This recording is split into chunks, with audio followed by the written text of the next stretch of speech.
and make sure everybody's got them. Okay. Okay, I think we've got, let's see, 6, 12, missing just a couple of commissioners. Give them another minute. Alex is here.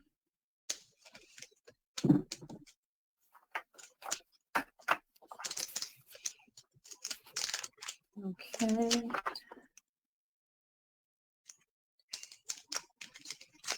Okay. 12, 13. Nick, Eric, and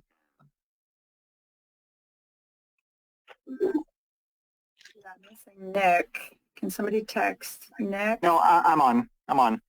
Oh, good. Okay. My connection's just sometimes not great for video. Oh, gotcha. Okay, great. All right, then I think we'll go ahead. We've got a very busy meeting, and we've got most everybody here. It is now 8:31 a.m. according to my clock, so I will welcome the commissioners, Cal Recycle, and the public to our 8th meeting of the full Recycling and Markets and Curbside Recycling Commission meeting. And today it's October 21st. Again, I'm honored to chair this esteemed volunteer 17-member commission and thank everyone, the commissioners, the vice chair, Cal Recycle staff, and the stakeholders working hard to make this a success. And according to the updated law, we now have our preliminary policy recommendations due January 1st of 2021, and our first annual formal recommendations due by July 1st of next year. Please remember, we do not accept public comments directed to Cal Recycle. Those need to be sent directly to Cal Recycle. NSAC, our organization, has been and is recording today's meeting and post the video later this afternoon on the National Stewardship Action Council website, YouTube page. We do that because Cal Recycle does not have the legal authority to post anything that is not readily accessible under the law, and the translations in those programs are not 100% accurate, so it takes them some time to go through them. And the reason I say that again is because we've got a comment letter about this issue not being posting every video very quickly. So we're doing our best as volunteers to make sure these are accessible. And then commissioners, again, will just please put an asterisk in the chat box when you wish to speak so I can see it. And hopefully Cal Recycle and others will help me if I have missed someone. On public comments, we are not going to read any comments at the meeting that have been submitted in writing and posted to the website. The reason is time. It takes a lot of time to read all these comments, and most of the commissioners, I believe, have made a real effort to read all of these comments in advance of the meetings. All of them do get referred to committees, which are responding to those comments and reporting back to the full commission on how they were addressed. And this will also be documented in the final report. And Ted and I are working on that to make sure we've got a spreadsheet to make sure all the comments have been responded to. The only comments read at this meeting are those submitted live during the agenda items. And please keep them focused to 1 minute or 150 words. We currently do not have the ability to go back and forth with the public orally, but we do want to discuss that. Cal Recycle has yesterday done that for the first time on their public meetings, and we are talking about how we can do that in future meetings for this commission. Commissioners are free to respond live to comments heard under agenda items, but not those on agenda item number 3, which are items not on the agenda, so we're not allowed to respond to them publicly yet until they're on the agenda. It is very important that we dive into these policy recommendations, discussions, to hear from everyone and all the commissioners. And under Robert's Rules of Order, it's my job to ensure everybody gets a chance to speak. So we'll ask that all the commissioners try to let other commissioners speak at least once if they wish to before adding a second comment on the same item. And I'll try to make sure everybody has space for that. Members of the public, again, who wish to comment, please submit the comments through the portal and select the statewide commission from the drop-down menu. And again, using that portal allows Cal Recycle to upload these comments immediately, and they're sortable and by date so that the whole world can see those comments. And again, this is to be compliant with the laws on accessibility for those who have different abilities. The comment tool enables us to display everything very publicly and transparently. And yes, it is limiting on size, but that's why we also asked for longer narrative proposals on policies to be submitted through the email that we can share with commissioners. I do want to say this. We have had repeated discussions of how to be more transparent, how to get information to the public and the commissioners before the meetings with the restrictions that we have under the accessibility laws. In order to address this, CalRecycle did research and gave us the authority as of last week to use a Google Documents, which was our original idea back when we started the commission 8 meetings ago. So as of yesterday, it took 4 days of time for my staff and I to get this all figured out, but we did set up a Google document. We had to figure out where it's going to live. It cannot live on the CalRecycle public website because that's not that's the whole reason we're doing this. They are going to link from the commission webpage to the Google document, and they literally just 3 minutes ago set out to the public the link to the Google document so everybody can follow us for the first time with all the documents live. People can download them, and some are PDF'd, some are not. We can discuss this process together today. If it needs tweaking, we're fine doing that, and we're happy to take comments from the public as well on this process, but we're trying very hard to take documents that we were working on that were not accessible under the rules of the law, which, by the way, are quite complex, and all of us are volunteers doing our best.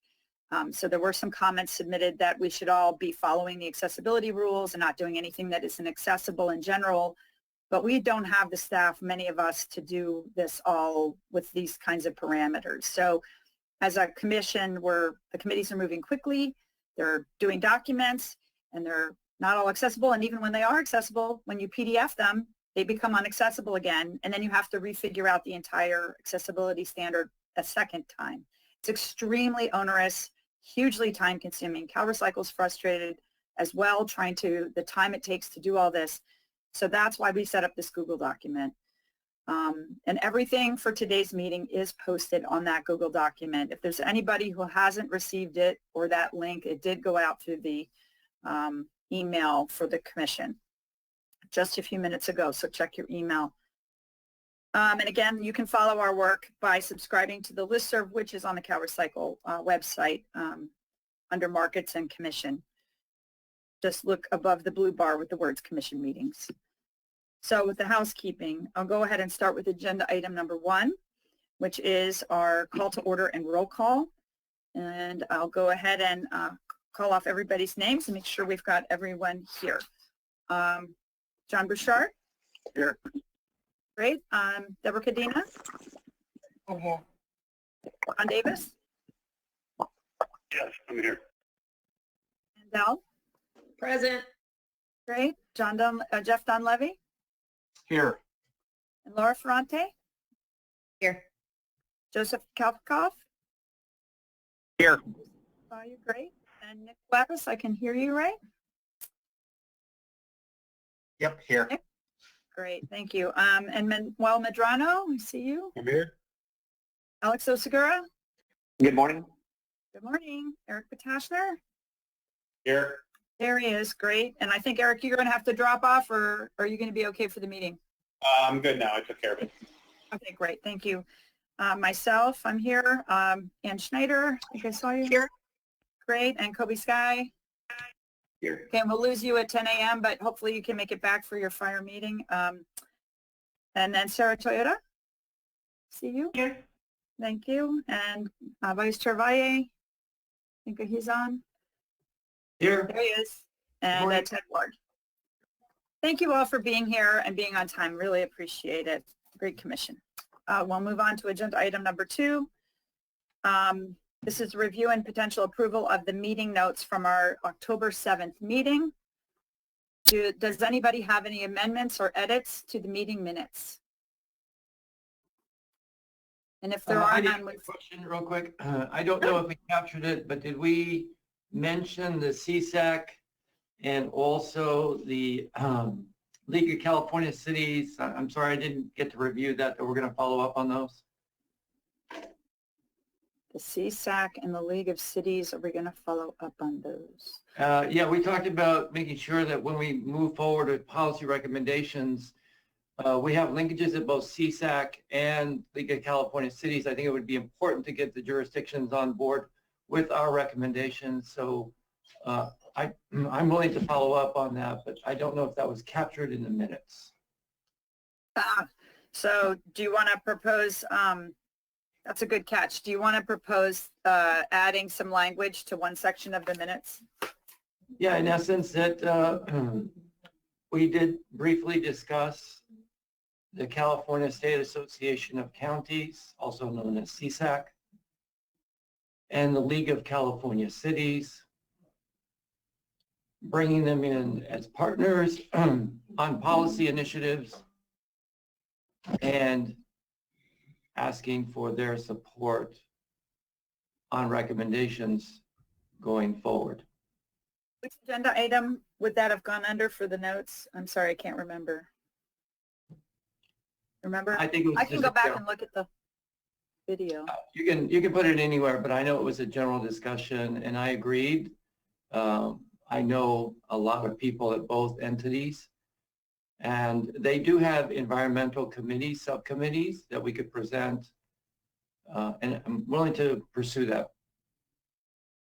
Okay, so for the meeting minutes, you're requesting an amendment. We're not sure under which agenda item. I'm thinking maybe agenda items, let's see, where would that go?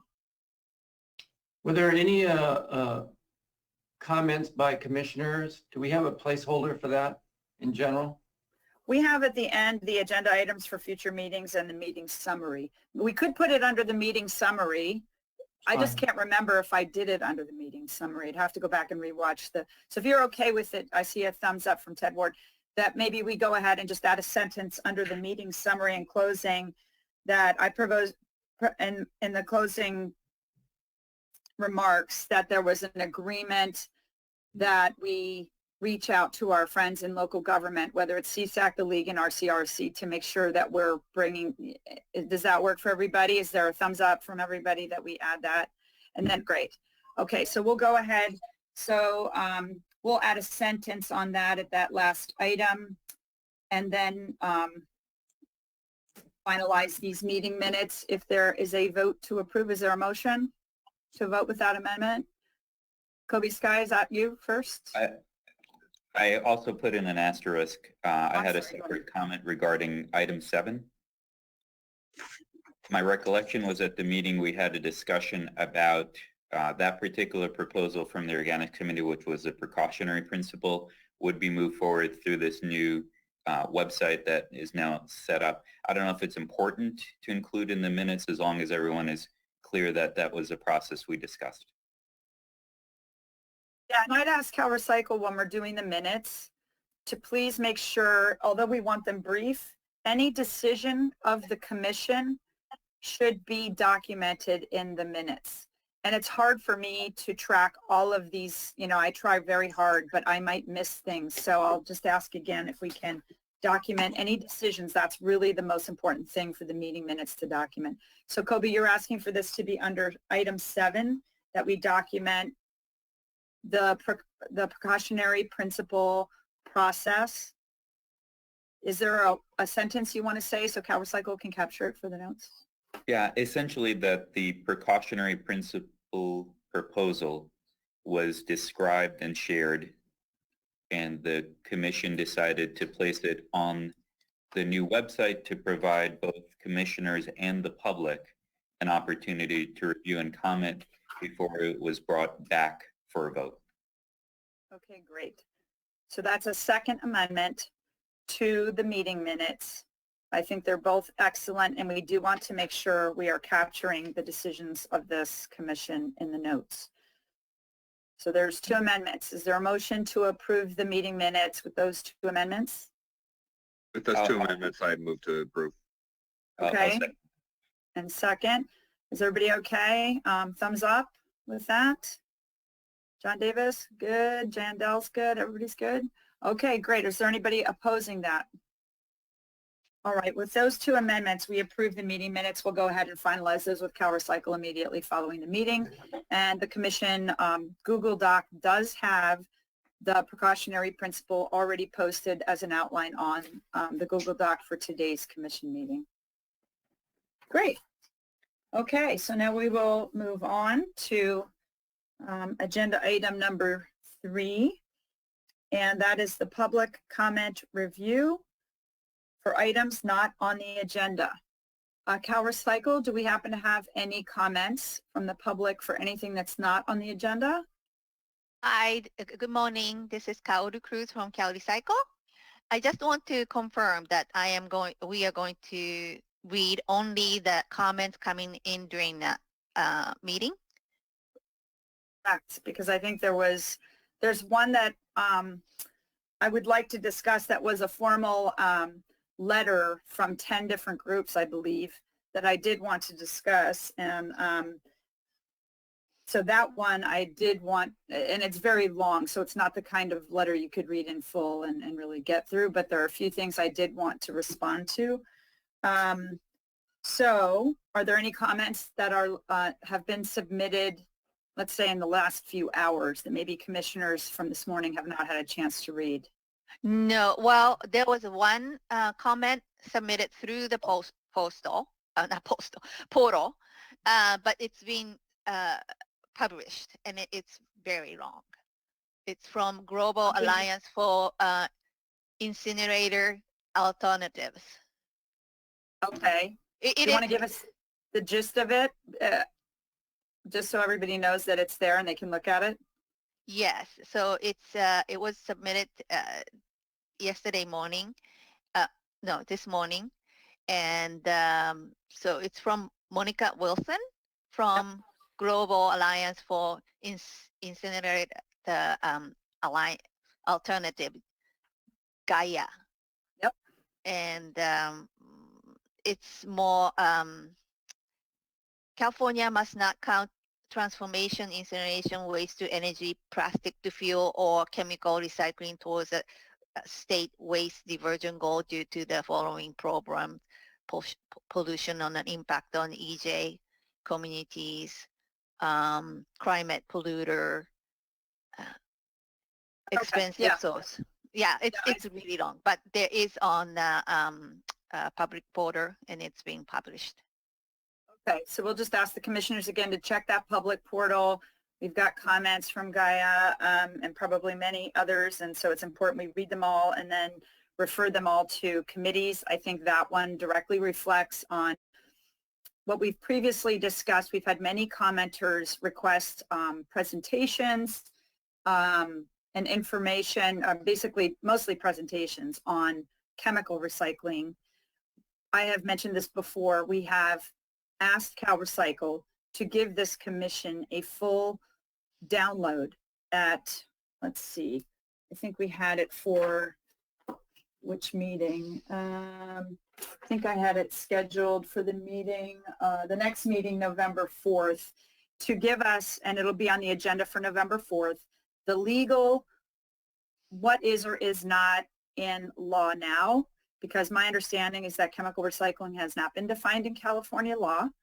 And if it is, well, I don't want to get into it. I want CalRecycle to present to everybody what it is, what it isn't, what does the law say currently, so that we even know, does it help us meet the 75% goal or not? And if so, under what conditions? And I think that's what Monica is getting to in that letter is plastics to fuel, if that's possible and viable, is that considered recycling? And I think that the law does speak to that, but that chemical recycling has not yet been defined in law is my understanding. But we'll let CalRecycle give that information at the next meeting. And then unless commissioners feel differently, we were not going to get into this discussion in depth until we get the basics. And then we can discuss when we bring this up, because now that our final report is due July 1st, we were hoping to get early recommendations, kind of the low-hanging fruit recommendations to the legislature for the beginning of their session in January. This is clearly not going to be a discussion that will go quickly. And so we thought maybe that those discussions would be more in depth in the January timeframe after we get the first report submitted. If you feel differently, feel free to comment on that if anybody wants to put in an asterisk. Okay. And I did want to mention, we did post on the Google document the letter that was submitted October 12th. I was actually CC'd on it, but it was sent to the acting director of CalRecycle, Ken DeRosa, by the can manufacturers, Ameripen, Western Plastics Association, Household and Commercial Products, American Chemistry Council, Carpet and Rug Institute, California Manufacturers and Technology Association, DART, the Plastics Industry Association, and the Flexible Packaging Association. This was a letter. It's long, so we're not going to read the whole thing. And we did, again, post it on the Google Doc. But there were a couple of comments here I thought we should highlight and address, because one of the concerns raised in this letter is that they feel like they've been ignored. And that is the word that they used. So I want to re-explain the process that we're going through.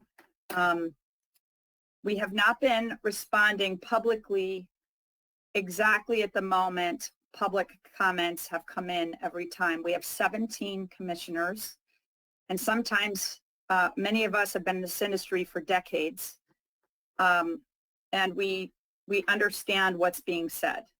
So the question is, how do we digest that? How do we discuss that? When do we discuss it? And when do we make recommendations? Everything has been very public. The report even is public on the Google Doc and presented at every meeting. There have been no policy recommendations put in that document yet. We're discussing some again today, and we're even discussing the process again today. So everybody has plenty of time to weigh in. Just because we do not acknowledge, respond, or discuss the public comments the minute they're given to us does not mean we're not being responsive. And I'm happy to take commissioners' input on this as well. If there's something you want us to do differently to address some of these concerns, we're happy to do it and discuss it. The Google Doc is one way to do it. Another concern they had is that that commission recordings of meetings should be public on CalRecycle's website. But again, they have to live within the accessibility rules, and that's a discussion they can have. And Zoe, I believe you're on. Can you please give an update? I think you were going to be responding to this letter as well, correct? Yes. Hi. Good morning, everyone. Yes, CalRecycle is providing is working on a response to the letter, and we'll be sending it out shortly. Thank you. And for the commissioners' knowledge and the public's knowledge, we immediately, Richard and I, reached out to Tim Shestek, who was the lead signer of this letter, and we had a call with him for half an hour on Monday morning, and we discussed this letter and the concerns. We let him know about the Google document. We also discussed bringing up that we have possibly the ability in the future through technology changes so that we can have a more back and forth sort of discussion when the times come. I think all of us would like to be back to normal without COVID. And CalRecycle did just have a public meeting yesterday for the first time where they were able to do that. So Zoe and I have talked about this, and hopefully in the future we can have those more active, interactive discussions with our commenters in the future, which would also address one of their concerns. But I would say we've had 28 meetings between the committees and the commission in the last few months, with the volunteer commission working very hard. And the letter did say that they wanted more time to have a thoughtful and open process. I don't think this commission can be much more thoughtful. We're trying to be more open under the restrictions we've been given by law. And we want that. And we do want everybody's public comments. So please submit them in writing as well. If you have some new information you want the commission to have, there's other ways besides an oral presentation to give us that information. So please do that, because then we have it in writing, we can reflect on it, and the whole world can see it either through the portal or we can upload a longer proposal on the Google document. So please, writing is actually better for us. We can digest it, we can ask you more questions and invite you in if we have more questions. So I think Commissioner Potashner, did you want to speak? Or I'm sorry, there's a couple other before you. Let's see, Commissioner Ward, I think, were you next? Yeah. I thought you did an excellent summary and overview. Just clarifying one thing, the overview of chemical recycling and that discussion is we're moving that towards the July report, not the January report, correct? Correct, unless the commission changes its mind. That was the strategy, only because it's such a big discussion. And we haven't even been briefed yet on what's conversion technology versus chemical recycling, what's recycling, what isn't. And so we were waiting for at least the November 4th, and we can discuss it then after the November 4th presentation from CalRecycle. I totally agree. This is a big part of the report. It will need a lot of focus. Well, it's an important part of the report. The report will be big enough, but I think July is the right date. And I think the process that we've established where people can look at the documents is as forthright as we could possibly be. Thank you. Commissioner Valle, Vice Chair.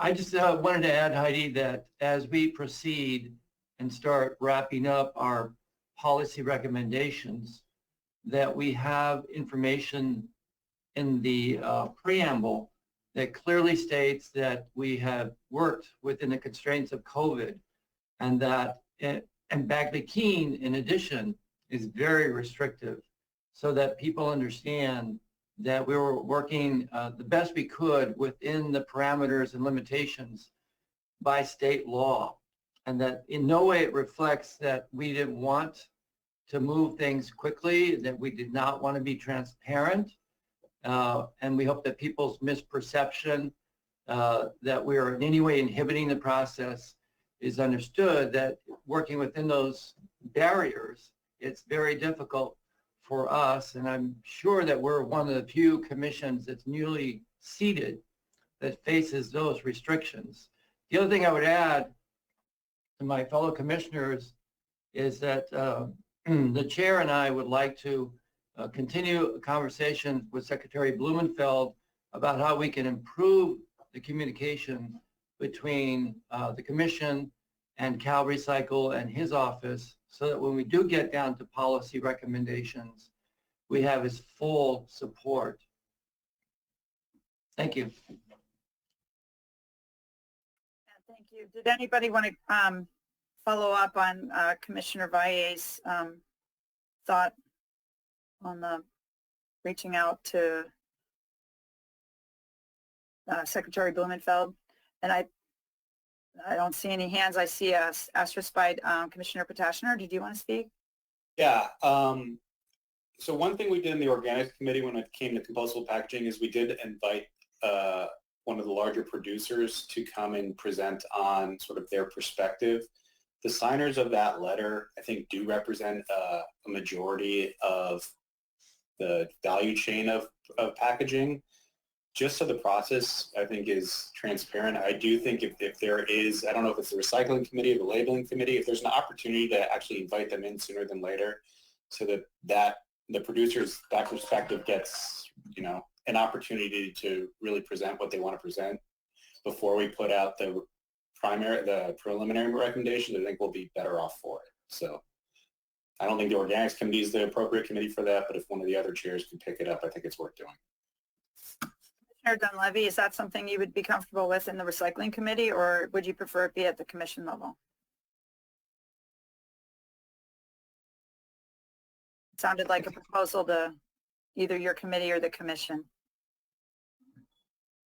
I think for the stakeholders that have concerns, if there's individual material types, we've always referred to the 7 items.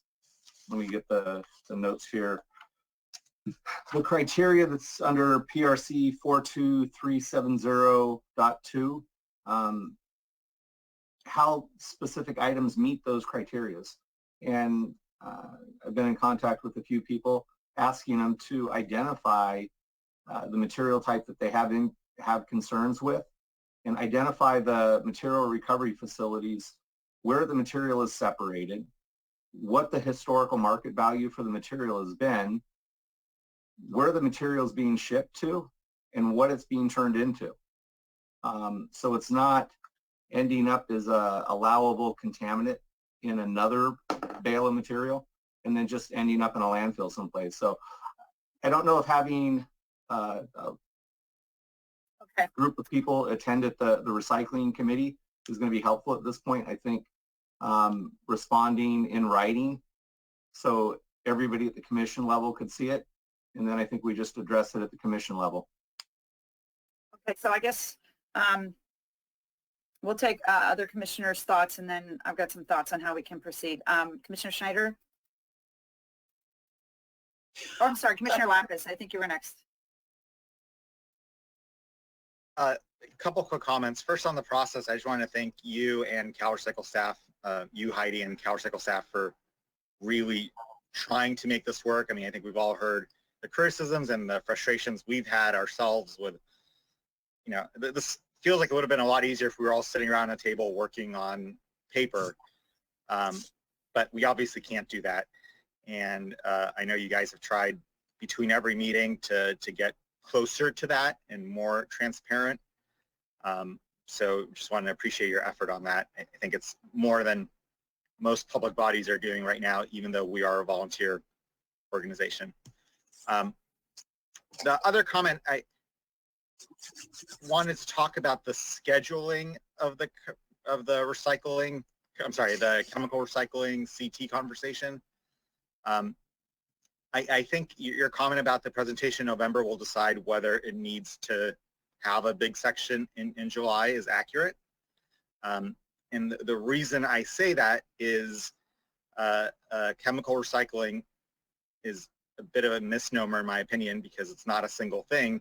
It includes things that we are supporting, including different types of plastics recycling, you know, including uses of acids and stuff like that. But those are means of reclaiming plastics. They're not in any way energy generation. And then the law is also pretty clear on energy generation. And we don't have a separate section on, you know, specific technologies for PET reclaiming or HDPE reclaiming.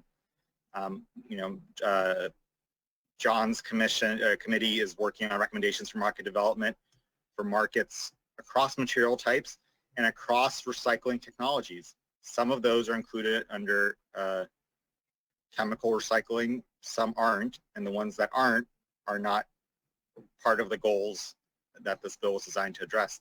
So I think after that conversation in November, we will probably be able to reduce some of that. I don't think we'll need a huge section in July. Yeah, I'm actually thinking that maybe what we can do, because we got to be careful on this, those public comments that were submitted, but we really, you know, when it comes to anything outside of process, we shouldn't be talking too much about this stuff because people weren't ready for it. But I do want to suggest that maybe if we can get with CalRecycle a back and forth sort of conversation going with this stakeholder group in particular after the CalRecycle presentation on these issues for the November 4th meeting, maybe that's a way to address some of the concerns I've heard from all of you as a way to get to the public commenting and more back and forth from people who want to have back and forth with us. And then we can decide as a commission, you know, if we want to change our direction. Commissioner Sky? I'm sorry, Commissioner Schneider, I think you're next. Hi, thank you. Thank you, Chair. I may have misinterpreted what could go to either the marketing or the labeling committee, of which I serve on both. We haven't talked about biodegradability, and I'm sorry, recycling and organics. I try to listen into your meetings, but I haven't made them all. So I've missed whatever presentations there may have been on biodegradability. As we looked at the materials that would go into the curbside recycling bin, dual stream or single, we've talked a lot about materials or products there, but we really haven't talked about the organic side, waiting for organics to tell us what they've come up with. But if that group, they're going to present today on that. Okay, no, I understand. But if the group out there that's discussing outside of us is discussing biodegradability, I would love to see them come to either labeling or marketing or market development. Thank you. Commissioner I want to just echo something I've said before, which is the purpose of this commission is in part to make recommendations to the legislature about changes to law. And I keep hearing these comments about the law being clear about chemical recycling and conversion technologies, and I understand that they're controversial, but this commission needs to have the conversations and to decide whether it makes sense to clarify what's in the law, because what's in the law right now is not at all clear. And I don't think it makes sense from a scientific perspective. And I want to echo what Commissioner Petashner mentioned, which is we should be hearing from the major stakeholders related to this issue. And I believe that the group that sent this letter rises to that level. I certainly agree that we should hear from Cal Recycle about the current state of the laws, but I would also like to hear from those stakeholders as well, and whether it's at a committee level or the full commission, I hope that it does get scheduled. If the recycling committee isn't the right place, and I think it doesn't necessarily make sense, it probably makes more sense from a market development standpoint to hear it at that committee and then elevate it to the commission as it makes sense. But that would be my recommendation. Okay, so it's 6 minutes after 9. I'm going to make a recommendation and see if I can get consensus and a thumbs up. How about we've already got on the next agenda for November 4th that Cal Recycle is going to present to us about what's in law now, how they view these different terminologies, et cetera, what's in or out of recycling. And then we discuss with our stakeholders, which are part of the letter and others, and hopefully we can work on the technology to have more of an interactive conversation, that we schedule at least maybe an hour for those two things to happen, or, so we get the presentation from Cal Recycle and have an interactive discussion about it on the next agenda. Does that sound okay to the commissioners? Thumbs up if you're okay with that proposal, so the full commission hears this discussion. 2 thumbs up from Alex. That's good. I'm sorry. Add one minor addition to that. You mentioned the stakeholders in the letter. Let's make sure we get the Gaia folks as well, submitted a letter on the same topic. Yeah, anybody who wants to comment on this, the goal would be to get all those stakeholders active in this discussion and interactive if we can get the technology to work. Absolutely. Okay, so then we've got a unanimous thumbs up. Is there anybody who is not okay with that? Okay, so that's a decision. If I may, I'd just like to echo what was just said by Nick. I think that we should have a balanced view. So if the writers of that letter get to have a presentation about the capabilities, then Gaia would as well, and that both good. Of course, no, absolutely, 100%. We want to hear from everybody, and this issue is going to be a hot issue. We've known that from the beginning. We want to hear from everybody. So thank you for confirming that. So with that, we're kind of out of time on this item, but I thank you very much for this healthy discussion. And on the future agenda items, we will definitely document that we have a plan for proceeding on this issue. With that, I'm going to propose that we move agenda item number 4 to after our presentation, agenda item number 5, because I see we have our friend Jim Puquette from the Basel Action Network who's logged in. I want to thank Jim for joining us today. And unless I hear any opposition to moving Jim up first, because we're about 2 minutes away from when he was scheduled to speak. Okay, thumbs up. So we'll go ahead, and I'll turn it over to Vice Chair Vallier to introduce Mr. Puquette and what he's going to talk about. But we've allowed quite a bit of time for this discussion, although we're a little bit behind overall on the agenda. So with that, I'll turn it over to Vice Chair Vallier. Jim, welcome. And your reputation precedes you. I know that you've been working with the Basel Convention since, I think, the late 80s, and that you've traveled all over the world following, in essence, one thing I've always wanted to do, and we've done with our product when we used to ship to Shanghai and Nine Dragons, and that is, what happens to our product when it leaves here and it goes overseas. And I had the good fortune of creating a slideshow that I presented at schools where we do business in Hayward at Union City, where we actually showed kids of where the paper goes to Shanghai and eventually to a mill at Nine Dragons. And actually I saw that same paper turn into the Shanghai Times, which is a daily newspaper in Shanghai. So that was easy to track because there was a commodity that there was a high demand for, and that was good paper, ONP at the time when they used to call it.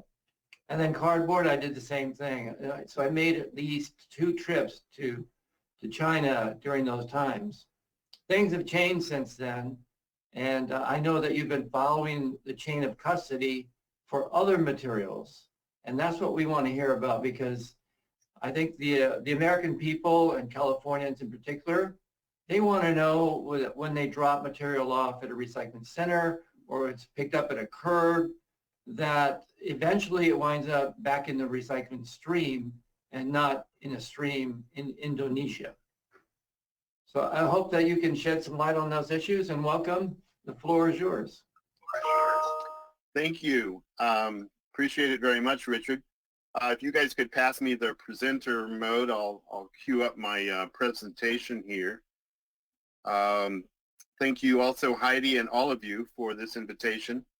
The Basel Action Network, which is my organization, takes its name from the Basel Convention, and that is going to be part of the subject matter here today. Let me see if I can get my screen to show properly.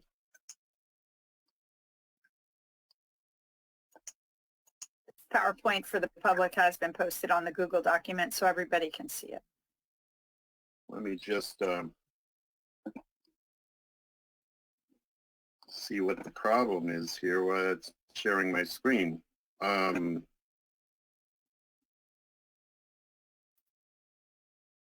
me try again. Jim, I have it up. I can try to share mine if that's helpful. Let me just see if I can get it. It should be, here we go. There we go.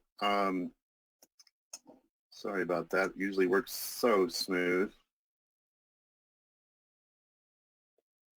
Are you all seeing the big screen or just the little thing? Inbox.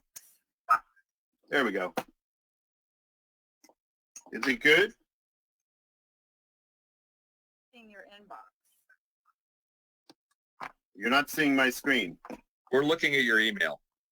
Oh dear. How does that happen? I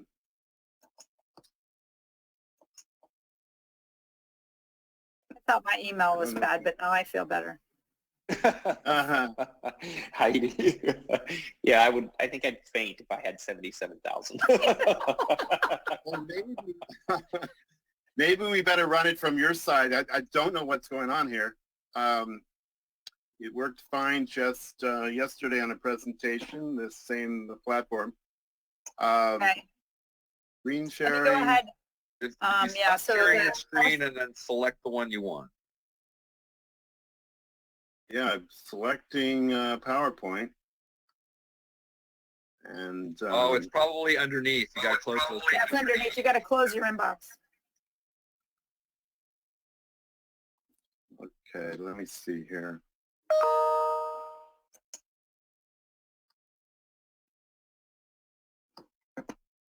Well, my screen shows it just fine. I don't know what's going on. So you can't see my screen right now. Now we can. You got it. Good. You got it. Perfect. Is it working? Yes. Ah, amazing. So sorry. So again, just to confirm, you guys can see my first slide? Yes. Yep. Yes, we can. Great. Okay, wonderful. So we take our name from the Basel Convention. I'm going to tell you real quickly a little bit about that, what it is, and now my screen is not advancing, so this is lovely. I'm hitting the arrows and it's not advancing.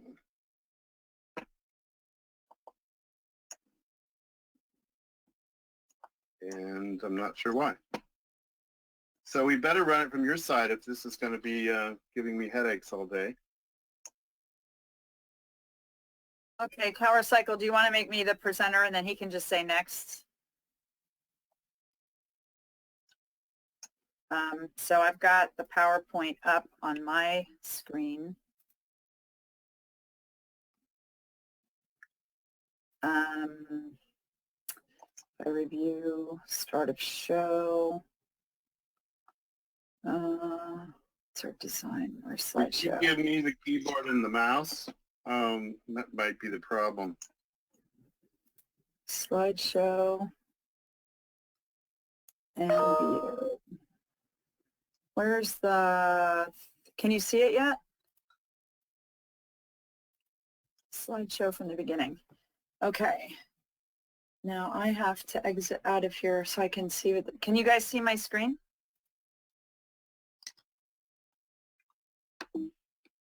I see. Can you see my screen? I can We see the presentation, Heidi. Sure, We can yours see is it. There, it's There we moving. go. Okay. Okay, so sorry. We're going to have to just say click, and you'll have to click for me. So I'm going to tell you a little bit about the Basel Convention. And next slide, please. So it's been around since 1989. As Richard said, I've been to every meeting. I've been involved in this issue of waste trade for a very long time. And unfortunately, what I've seen around the world has been a lot of real dirty recycling. And this is one of the big issues, is that recycling, unfortunately, like anything, like any industrial activity, can be good or it can be very bad. Next slide, please. So we've been involved as Basel Action Network. Prior to that, I was involved with Greenpeace in the same convention in its creation and its progress. Next slide, please. So what does the Basel Convention do? Click. It calls for national self-sufficiency in waste management. These are the soft law aspects of it. It calls for minimizing all forms of transboundary movement of hazardous and other waste. It calls for minimizing the generation of hazardous and other waste. And it calls for ensuring environmentally sound management of that which is produced. That's the soft law. That's the policy. Next slide. But the hard law is trade controls. And with those trade controls, it has to define what it's controlling, and that defines hazardous waste and other waste, two categories. Next. And hazardous waste is done according to annexes, but it's also done according to national law. If a country says something is a hazardous waste, then all the other Basel parties have to respect that. And then there's this category of other waste, which is of particular interest for us today. This is known as waste for special consideration, and it's on Annex 2. Until very recently, Annex 2 only had two entries: waste collected from households and incinerator ashes from incinerating household waste. But last year, the Basel Convention did a very foundational move and started to put plastics, certain types of plastics waste, on Annex 2. Not necessarily hazardous waste, but waste to be controlled, waste for special consideration. Next. So the controls we're talking about, there's two different types of controls. You have a notification and consent procedure, which is the default control. And that's known as prior informed consent, PIC, and it's spelled out in Article 6. And without this procedure, the trade is illegal traffic and it's criminal. So the prior informed consent, as it sounds, you have to get the country's permission before you can export. They have to consent to it. You have to notify them. The other type of control is a prohibition. Now, countries have the sovereign right to ban imports on a national basis. This is basically what China has done. There's a ban on all exports to Antarctica. There's a ban on trade between parties and non-parties, which is also very important to this discussion today because the United States is not a party to the Basel Convention. So there's a lot of trade that is banned because of that between the US and other countries. And then there's the Basel Ban Amendment, which is a full ban, which is now part of the convention, which forbids the export of hazardous waste from developed to developing countries. I'm going to talk next about these plastic amendments. But before that, I want to stress that the Basel Convention has huge saturation globally, except for but 6 countries. And I'll mark the U.S. in red here because it's such an outlier. It's the only developed country that's not a party. The other countries are East Timor, Grenada, Haiti, San Marino, and South Sudan. So you can see we're really out there. These countries are war-torn, tiny little countries that we're in the parties joined with them and not being part of this very significant international treaty. Next, please. So in the beginning, when the Basel Convention was formulated, it was mostly about factory waste, waste coming out that used to go into barrels and would go offshore in container ships. And then, next, we have a world now where most of the waste trade that's hazardous or other waste that's being controlled is post-consumer waste. So we have e-waste trade, which we've been very much involved with, mostly going to Africa and Asia from developed countries. Next. We have old ships that are obsolete vessels that are dumped in South Asian beaches. And that is also a form of post-consumer waste. Next. And now we have, for the first time, Basel is controlling the plastic waste trade, and it's an immense issue, as you can imagine. So next slide, please. And next slide, please. So why did the Basel Convention do what they did? I think you're all aware of the national sword policy. Next slide. This fundamental film that was groundbreaking called Plastic China was largely responsible for the national sword policy. It showed for the first time the human element, the aspects that the workers and the villagers had to deal with by receiving all the plastics from the US and other major industrialized powers in the film Plastic China. That film was shown in China once. It was then banned, and 2 weeks later, the national sword policy came into place. Next slide, please. It showed a very unpretty picture of what plastics recycling really looked like and how it was practiced in Asia. Next slide, please. And as you know, after the national sword policy went into effect, we have had what can be termed as trade chaos, where before most of the trade would go from the US, Japan, Germany, etc., over to China and Hong Kong, which is of course part of China. That is no more. Hong Kong and China are very strict now about regulating their imports, and you can see the brokers have had to scramble, and they are going everywhere they can, mostly to Southeast Asia. Next slide, please. And so the brokers that were dealing and the businesses that were working in China just simply picked up and moved to Southeast Asia. Most of the new facilities there that are popping up in the rural areas are owned by Chinese businessmen. And they're doing the same or worse type of technology. Next slide, please. The factories there are anything but environmentally sound management. They put out VOCs for the workers. When you walk into these places, and I've been into many of them, you immediately get a headache because they're melting things down in very low temperatures with no PPE whatsoever. Tremendous amounts of fallout of materials that are not recyclable, tremendous water quality problems. And then they, next slide please, they burn the fallout. Very commonly, it is either used as a really low-grade fuel like in a tofu factory, which we've documented, or it's just simply burned, putting out dioxin and PAH emissions into the community. Next slide, please. So that's the situation with National Sword. The other thing that was happening globally, next slide, click, is the issue of marine pollution and marine litter had become very prominent with policymakers and the public. And people were seeing these pictures, next slide, and hearing about the fish being outnumbered by plastic volumes, next slide. And there was a huge impetus to do something about it. Well, the next slide is that we had a treaty all ready to roll that could be very helpful. People are wanting to create a plastic standalone treaty, which would really get at production issues, reducing plastics at source.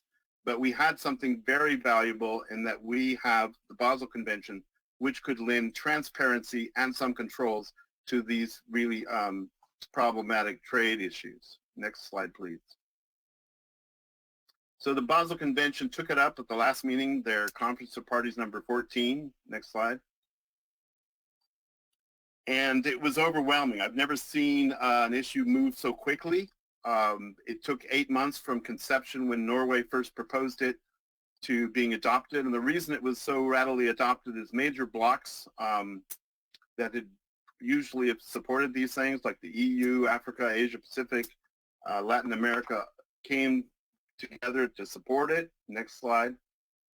But also countries that had long not supported these type of issues, not supported things like the Basel Ban Amendment, like Japan, Canada, broke ranks with the rest of those countries and said, we absolutely support it. Asia Pacific regional statement of 55 countries. And China, ironically, the strongest position of all. They wanted all plastic waste, all of them, to be subject to controls. Next slide. So the NGOs also were in force. The NGOs globally are well mobilized. We had a lot of evidence coming from Southeast Asia shown to the parties, which was very convincing. Next slide. The only ones that were opposed were industry and the US. And I say that because although Argentina and Brazil were the vocal parties for the US, it was very clear that that's what was going on, that they were carrying their water for the US and the industry. Some of the industry bodies which were opposed to this ban amendment are listed here, but it was really the US standing alone. Argentina was their mouthpiece during the meeting. Next slide. Yeah, so of all of the OECD countries, which are often the ones that will drag their feet about new trade controls, the US stood alone. Next slide. And of course, the US is not a party, so they didn't have much to say, and that's why they used Argentina and Brazil. So the intention of these amendments, for those of you not familiar with them, was to ensure control and transparency for movements of plastic waste which are not likely to be recycled mechanically or in a proper way. So they categorize certain waste like plastic waste mixtures, one exception being the mixtures of PET, PE, and PP. They wanted to single out the contaminated plastic waste, dirty, mixed up plastics, mixed with all kinds of things. They wanted to single out halogenated polymers and also hazardous plastics. And they wanted to begin to control them, and they didn't want to get into a debate of whether they were hazardous waste or not, so they put them on Annex 2. And the control they wanted to provide was notification and consent, prior informed consent. But what comes with control in the Basel Convention is assurances of environmentally sound management. You are not supposed to trade if you have any doubts that the management will not be environmentally sound. And failure to follow these controls and ESM is illegal traffic and a criminal act. So the whole framework of the Basel Convention comes along with this. Next slide. So what changed? Before, and this is all going to take place actually on January 2021, when this all comes into legal force, coming right up in a few months. Before, no country really controlled plastic waste trade. There were no specific listings on hazardous waste list. Some plastic waste were listed as non-hazardous, but there were no plastics on Annex 2 unless it was part of the households category. But that all changed. So we're going to have a new plastic listing on Annex 8, which is the hazardous waste list. And that impact is going to be small because initially they're not going to be too much on there. And that's largely because nobody's really looked closely at the additives issue. The fact that plastics have many hazardous additives has not yet been scrutinized. That will come later.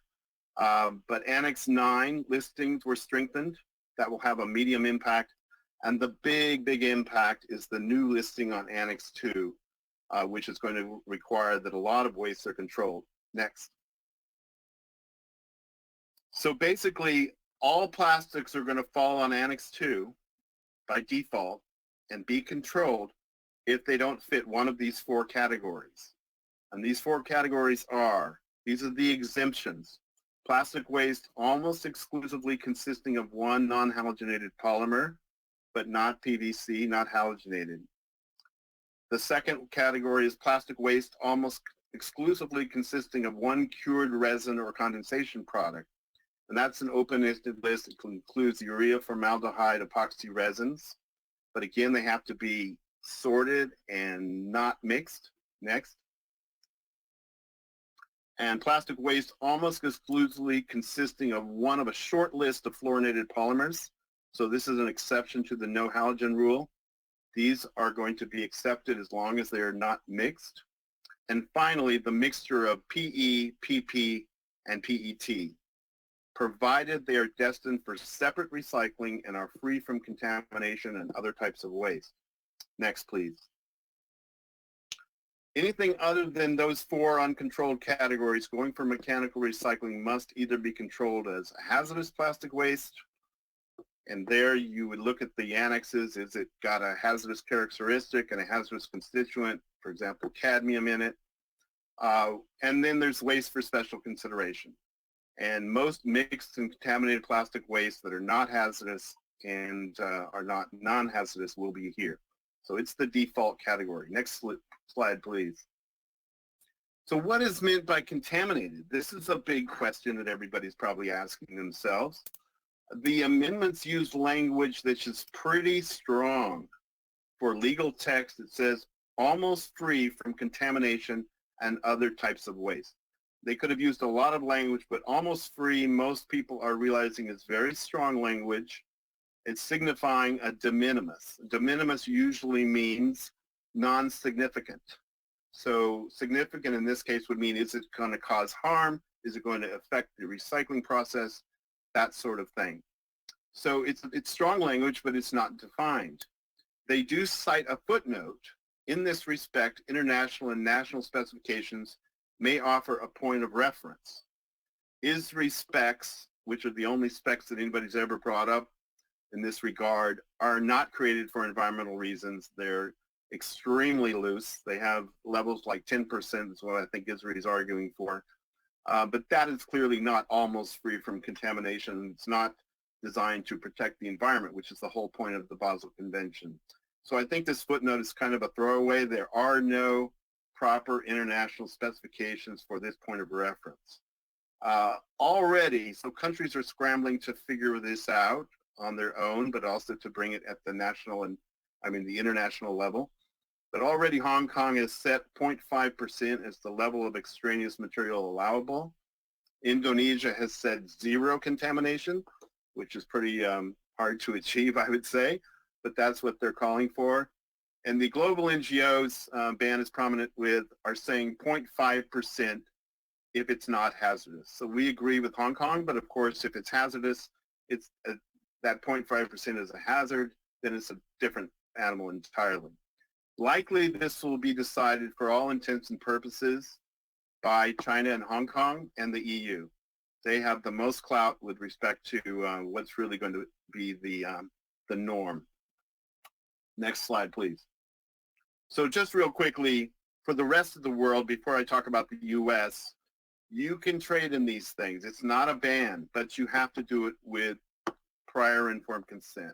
So Basel party to Basel party is going to be the norm. Again, there's very few countries not part of the convention, and they'll use this procedure. No exports can go without a government saying, yes, we agree. And in the OECD, except for the U.S., because the U.S. really blew it for themselves, they can also trade, but they're going to do it through the Basel Convention. What happened, basically, it's a long story, but the U.S. complained about adopting the new Basel amendments, and so there was no consensus of the U.S. position, so they just said, okay, the OECD is not going to control plastics anymore. We will fall back to Basel. U.S. is not part of Basel, so they're left out in the cold. Next slide, please. For the U.S., we got this situation. In the OECD, unless you have a bilateral agreement, like with Mexico, there is an agreement, you're not going to be able to trade with the OECD. They're going to have to forge their own bilaterals because, again, The OECD took plastics out of their special agreement. But the U.S., with respect to non-parties, yeah, they can trade, but there's only East Timor, Grenada, Haiti, San Marino, and South Sudan that are other non-parties. So that's ridiculous. But really, the last one is the most important here. The U.S., being a non-party, cannot trade legally with parties. And the onus will fall on the parties because they're the Basel Convention adherents to enforce it. So basically, it's illegal for countries to receive things from the United States. Next slide. And what that means is these destinations, which are all too familiar, are going to be off limits. It will be illegal for these countries to accept mixed and dirty plastics from the U.S. beginning 2021. Next slide, please. Meanwhile, we have the U.S. exporting like mad to mostly Southeast Asia, still some to Hong Kong. And this is the most recent data and shows you from January to August where it's going and the fact that it is increasing. These are going to places of poor management, as has been documented, as I've described to you. And they're increasing. And this is going to have to stop. Next slide. And then we have California leading the way. California leads in exports of plastic waste to countries with poor waste management. Texas is next. California's 75% diversion goal is simply pushing things offshore without proof that it's managed properly. Next slide, please. And California's waste exports are increasing also. And you can see here that that is happening from January to August, sorted by type.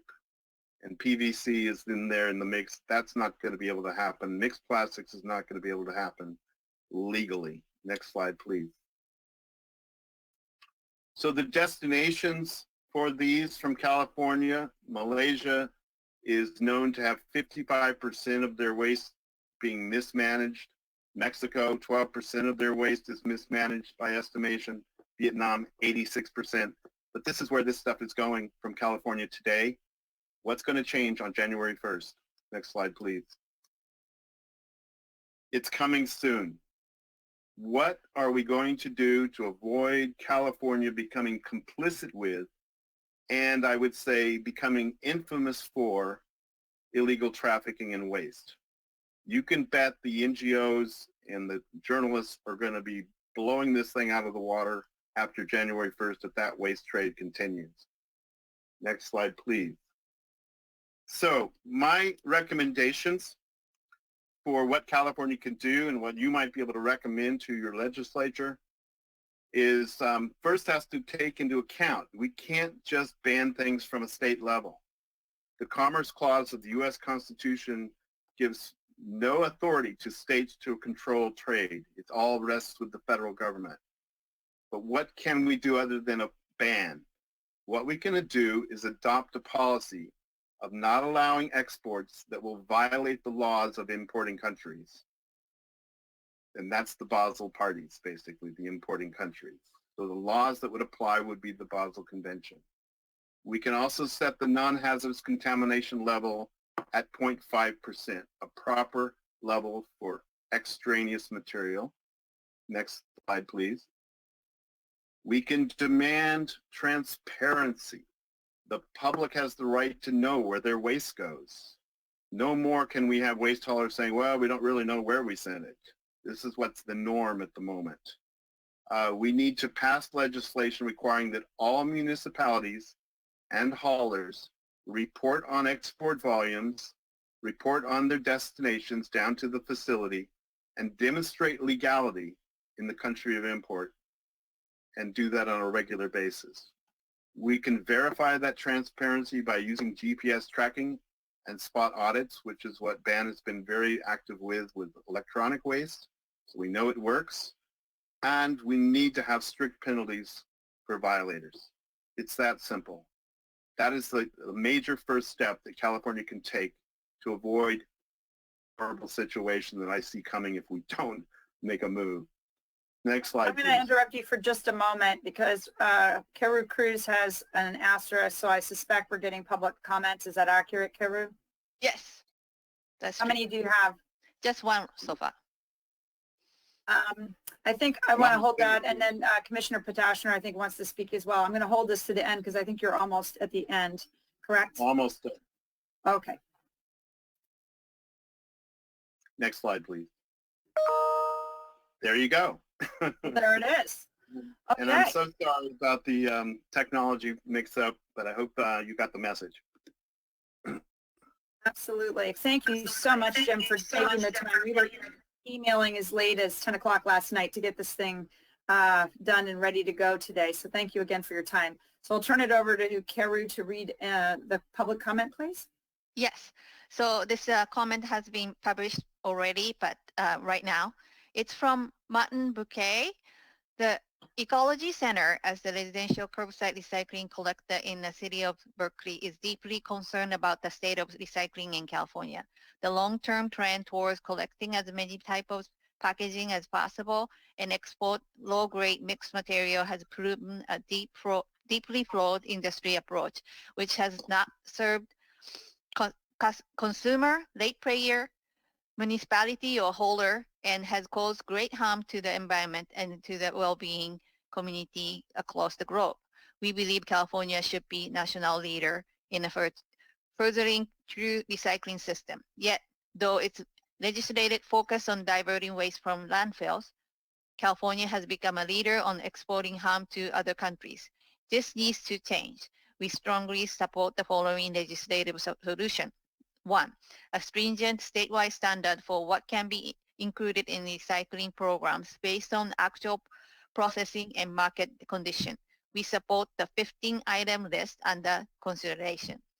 And this is up to 150 words, and the rest you can read it on the public portal. To make sure I'm clear, that was Martin Bork, and he's suggesting that he supports the Recycling Committee's recommendation. Is that correct? Yes. Thank you. And then I think, do you have any other public comments? No, not at this moment. Thank you. Commissioner Potashner? Yeah, it's a question. Thanks for the great presentation. The last slide dealing with reporting destinations of recyclable material and plastic waste. We have regulations that got put into place last year from AB 901 that do that. Are those inadequate right now in terms of what all the solid waste facilities now have to report out? You know, I'm not familiar with what you have in law. It's a question, first of all, are they really having to be very specific about where the public waste is going and the amount that's going to each place and whether or not it's legal? That's extremely important. And then you have to have a way to verify that paper. People can put a lot of things on paper which are just simply not true. And we've seen this with electronic waste for many, many years. So it needs to be verified. And that sometimes requires using GPS tracking, sometimes audits, sometimes spot checks. But I would be very surprised if Californian haulers are really reporting on all these facilities that are receiving it in Malaysia, Indonesia, Vietnam today. I haven't seen that, and that would be quite remarkable and would be applaudable. So if that's really what's happening, then you guys are halfway there. And it's not, and just to be clear, it's not just haulers and transport. Brokers and end users also have to be part of that reporting system. So it may need some improvement, but I'd encourage you to look at what we have to do right now to see where there needs to be that kind of improvement.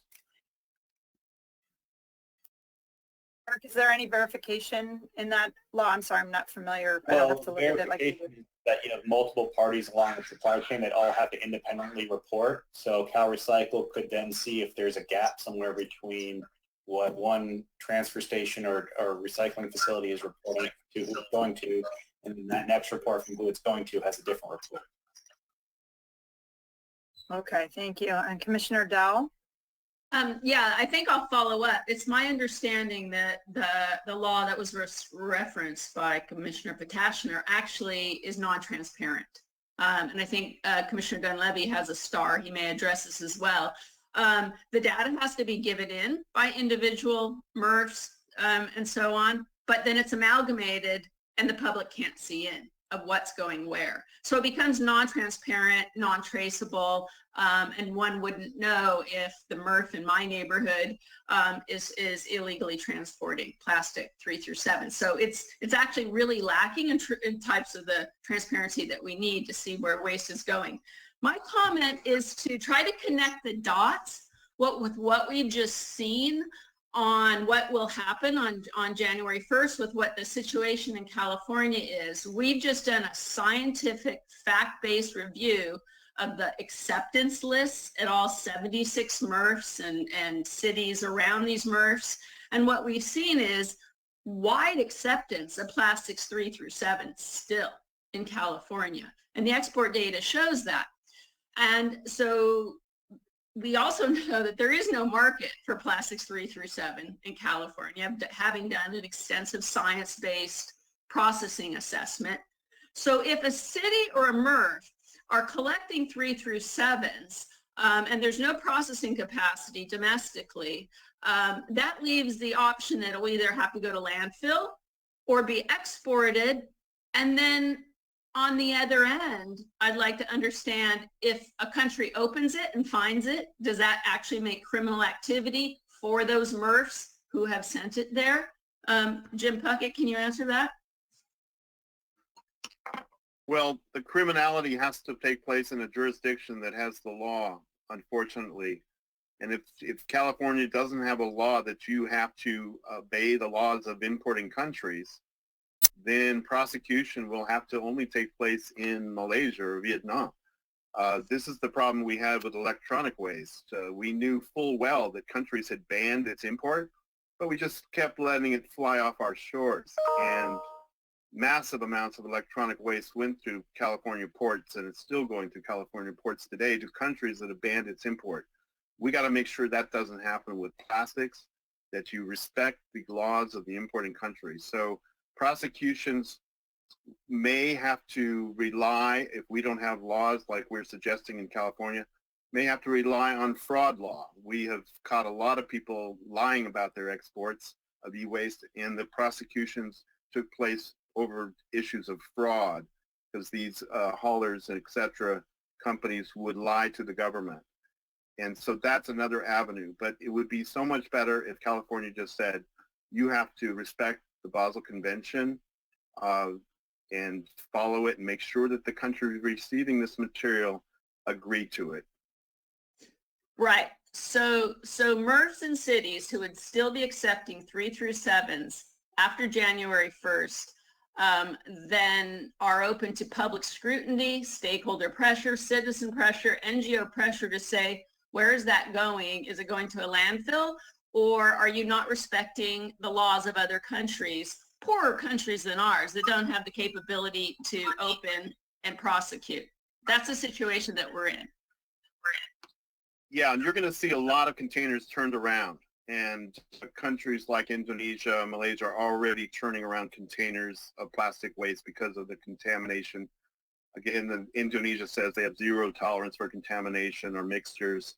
And so these containers are going to fly back to California ports. It's going to become a big news story. It's not something you want to entertain. Thank you. And we're almost at time, but I'm going to give this, we had a 10-minute break. I'm going to let this go on because this is very important. Commissioner Lapis.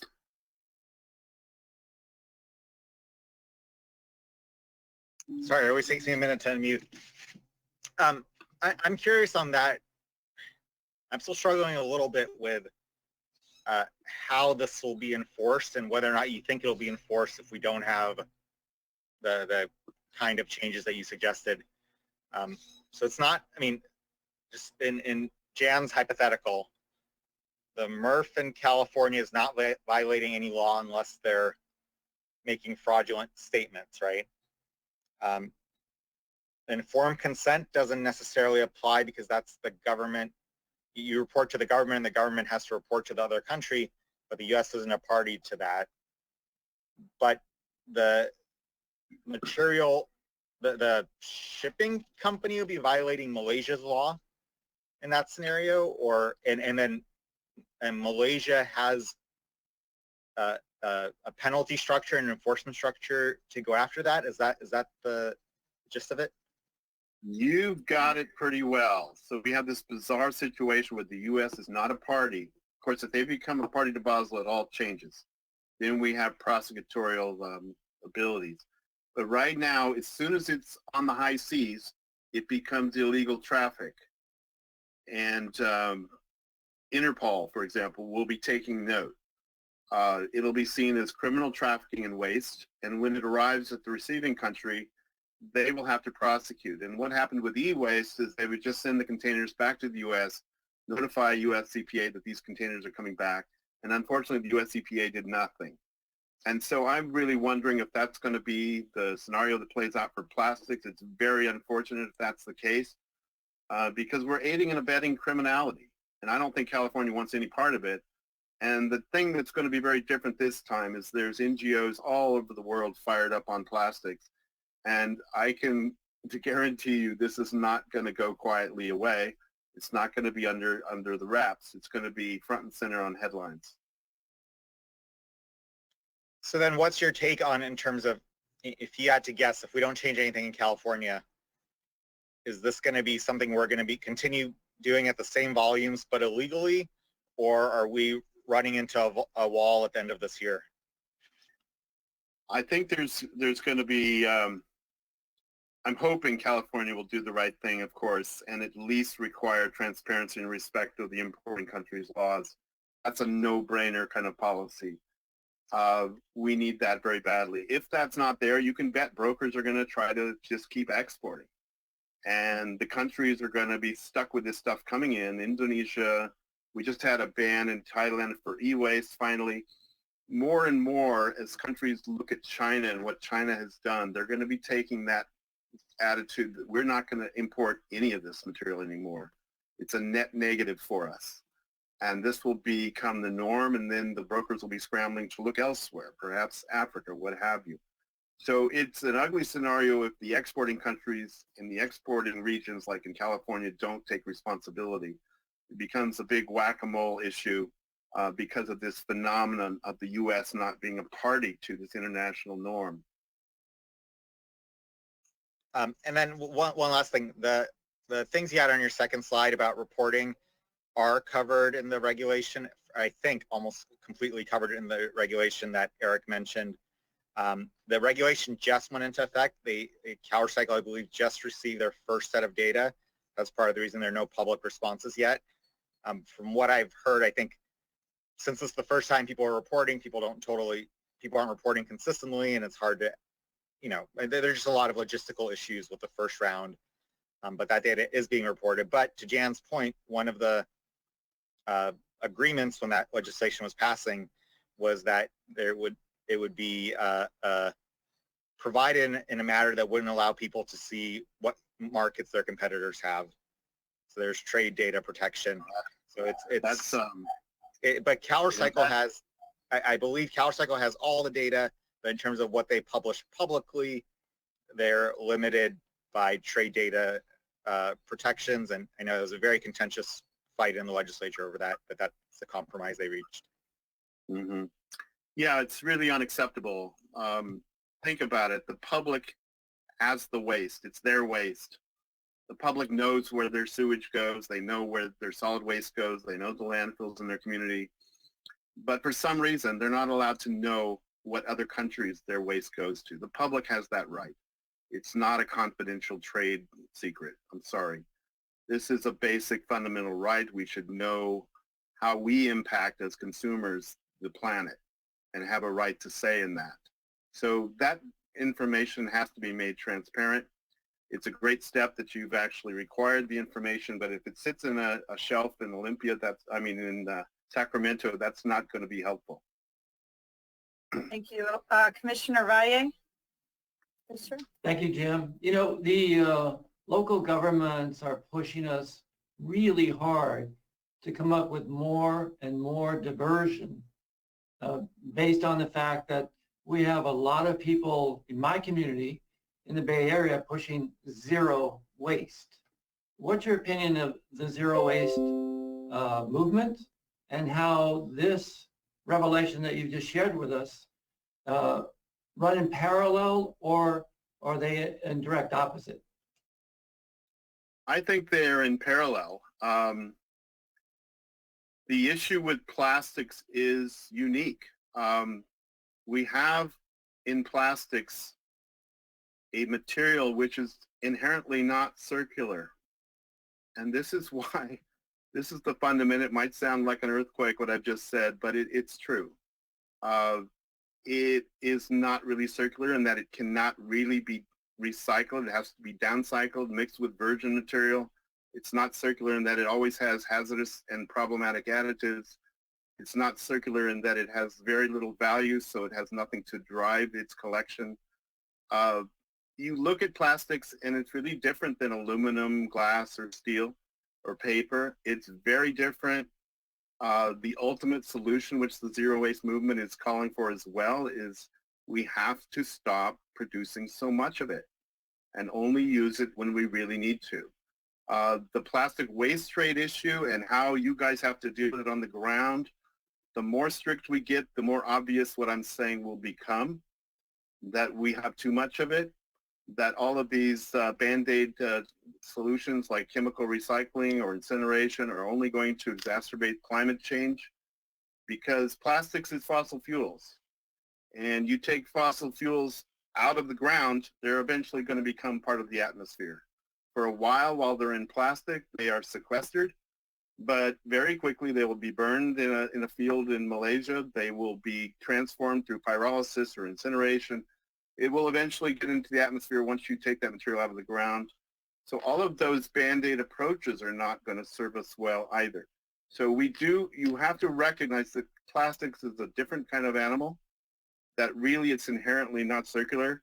And I advise you to read a document on this produced by the European Commission called The Plastics and the Circular Economy.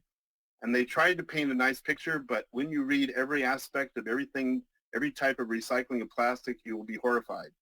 And you'll find out that chemical recycling is really not ready for prime time. And when it is, it's going to contribute to climate disaster. So it is a problem. The zero waste movement is extremely important because we have to deal with this stuff on the ground. But it's also important to put in strict controls, not allow this type of egregious dumping in the name of recycling. It gives recycling of other things a very bad name. And we have to start at the back end of this, as well as absolutely have to look at the front end. I'm going to just make a note of time. We are now at almost 10 o'clock, and we're already past our agenda's time, but also we've missed an item to get to this. But this is a very important discussion. So I'll just ask the commissioners, do you want to continue? There's a few more people who want to ask questions, Mr. Paquette. So I think everybody probably wants to go a few more minutes. Is that okay? All right, very good. With that, we'll go ahead and turn it over to Commissioner Dunleavy. All right, thank you, Jim. A very good presentation. I'll say it's sad that the U.S. and specifically California has shipped so much waste overseas. Who knows what harm we've committed throughout the world. But as far as exporting plastic waste, I'd just like to say that we have a couple companies in the United States that have taken the step to prohibit the export of waste plastic overseas, including Waste Management, Republic Services. They've said that they do not want any of their plastics going overseas anymore. So good job for the two companies that I know of. Hopefully more solid waste companies will get on board and not ship their waste overseas. As far as AB 901, that's the reporting that solid waste facilities and recycling facilities are required to submit every quarter. There is a big flaw with that. You know, as Commissioner Lapis pointed out, they want to protect the trade data and the origin of the information. But the big flaw in the AB 901 reporting is a solid waste facility would sell the material to a recycling facility, and they report that they're shipping it to a recycling facility. Then that recycling facility can report that they're shipping it to a broker, and then that broker can ship it overseas. So identifying it down to a solid waste facility or a recycling facility can be disguised simply by selling it to a broker and reporting that the material went to a broker in Los Angeles or Washington or Mexico. And then it's up to CalRecycle to see if the information submitted by those brokers is accurate. But at that point, I don't think there's any way to verify what facility or what city that material actually came from. So I think that's the big flaw in the AB 901 reporting that needs to be addressed. Contamination with plastic is a big issue, and I've talked a lot about the curbside material. Right now, the curbside PET coming from a lot of the facilities with optical sorters, the contamination level is too high to ship overseas. So the material that is getting paid CRV from our curbside programs right now just doesn't have a home worldwide because the contamination level is too high. So we might need to consider how the curbside programs get paid based on quality rather than quantity because the contamination is too high. But Jim, quick question for you as far as if material is mixed, PE, HD, can it be mixed in a bale of 1 through 7 as long as it meets the 0.5% contamination level, or does it have to be separate polymer types? So yeah. So it has to be separate except for that one mixture which is allowed as long as all 3 elements get recycled, and that's PE, PP, and PET. That's the only mixture that's allowed. Everything has to be down to the one single polymer or the one cured resin. And that's the new rules. So it could be a bale of 1, 2, and 5 plastics?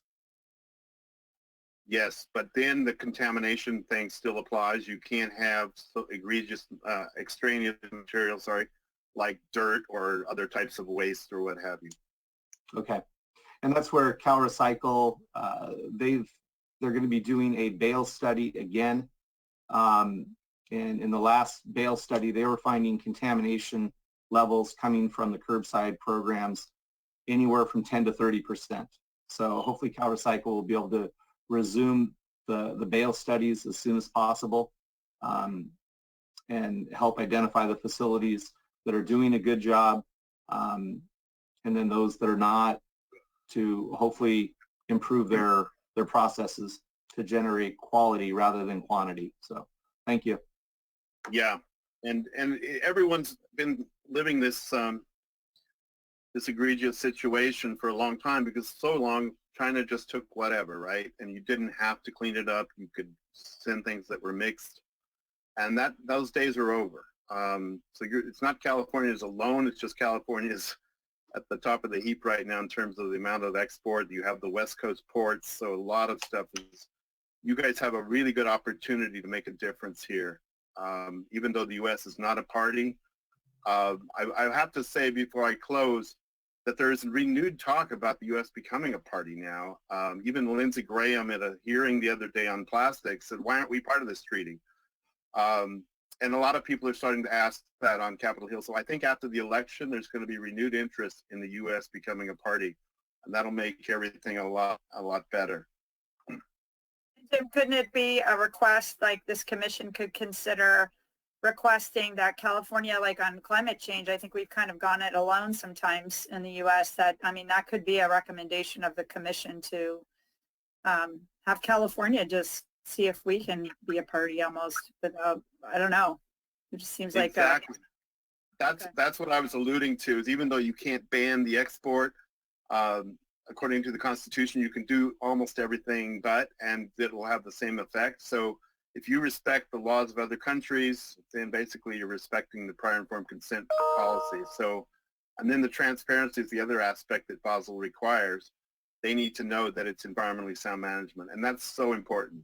The law you've described that hides behind not being transparent about where things go, how can you possibly, how could Cal Recycle really have the capacity to go and visit every site, even if they knew where they were, and check and whether it's environmentally sound management? I would wish they did, but it's doubtful. And we'll just keep going for another couple commenters, and then we're going to probably have to wrap it up. Commissioner Ward. Thank you so much, Mr. Poquet, for your decades of work on these very important issues. One question you kept alluding to, and I'm just wondering, are there any good models or sources of information addressing the production issue? It seems to me as long as we have these facilities producing raw virgin plastic resin that essentially are waste products from the oil refining process, they're available for dirt cheap in a production level, and yet we're trying to chase the back end. Are there any good efforts that you're aware of that where we might actually try to say you can't produce things that don't really have a market and we need to start controlling that? Are there any efforts in that regard? They're hopefully coming. You're probably aware of all the single-use plastics bans, but those don't prevent somebody from making the polymers. They reduce the market. And of course, the market will control ultimately the tap. They're not going to just keep putting plastics out there and storing it. So the market issues of getting rid of our single-use plastic use is vital. And there's work there's work on creating an international treaty which will get at production directly, but it's going to be tough, and it may not be enough. It may be really watered down by the end of the day. It's usually look to places like California, which has always been an environmental leader, to really move upstream. The answers of this issue lie upstream. We've got to stop producing so much plastic. And yet, as you know, the industry has gone to war on that issue. They are doubling down, tripling down on plastic production. They're building plants to use fracking gases right as we speak to make more single-use plastic. This is where they want to make up the shortfall for electric cars and the fact that we're not using so much fossil fuel for fuel anymore. So they want to keep pulling that fossil fuel out of the ground and turning it into single-use plastics. It's a nightmare that's coming, but there is a definite battle engaged because the policymakers like yourselves know that this is not going to work. They know that there's a climate crisis. They know that plastic waste is real and it's not being collected, and it's a real problem. So it's been described as a plastic war, and you guys are on the front lines. I'm going to turn it over to Karu to read any public comments. Yes, we have two comments, and then Chair Sambo, I want to get the clarification. Martin submitted the another comment, but it sounds similar to the first one. Do you want me to read it or just publish it? Because of time, if you could please publish it, and we do appreciate Martin, and hopefully we can also we'll have another opportunity to discuss all this very soon. But I think because we've got to get to the committee reports and we're already 25 minutes behind, we should go. Okay, then the second comment is from Richard Abramowitz from Duracell. I'm sorry. Jim, have you looked at the blockchain technology as a method of auditing / transparency of a data fraud? So that's it. The question is, what type of technologies can lend to transparency and audits? Yes. The one that we're most excited about, it's been a real game changer on the e-waste issue, is using GPS tracking. And just to let you know, full disclosure, we are gearing up to do plastic tracking with GPS trackers, and we're perfecting the technology as we speak. We've done a lot of trials. We've seen things going offshore. So even if you are going to try to hide, as California or any other state, the NGO community is prepared to show the world where the waste is going. And there's nothing quite like a GPS tracker to show you precisely where it ends up, precisely the pathway, who's telling lies, and this is what's coming. It's better to get on the front end of this, set good policies, have full transparency, This idea of it being a trade secret where the public's waste goes is not acceptable. And it's going to be shown in any event. And you will then learn that a lot of these exporters, unfortunately, are fraudulent. They hide behind things like passing it on to brokers. So we will get to the truth. It's really important that California be on the front of this and do the right thing. I'll turn over to John Davis to please keep the questions short so we can get through everybody. Yeah, so you suggested that California adopt a policy of not allowing exports that violate the laws of importing countries. And I'm curious how that plays out in the ports. Presumably, California might control its material. But what happens with material coming from outside of California passing through the ports? The shipping lines could be thought of as the subject of your prosecution as well. And they are really loath to have anything ever happen in terms of delays, arrests of their shipments. They will very quickly voluntarily ban these exports if they think a ship is going to be held up for scrutiny.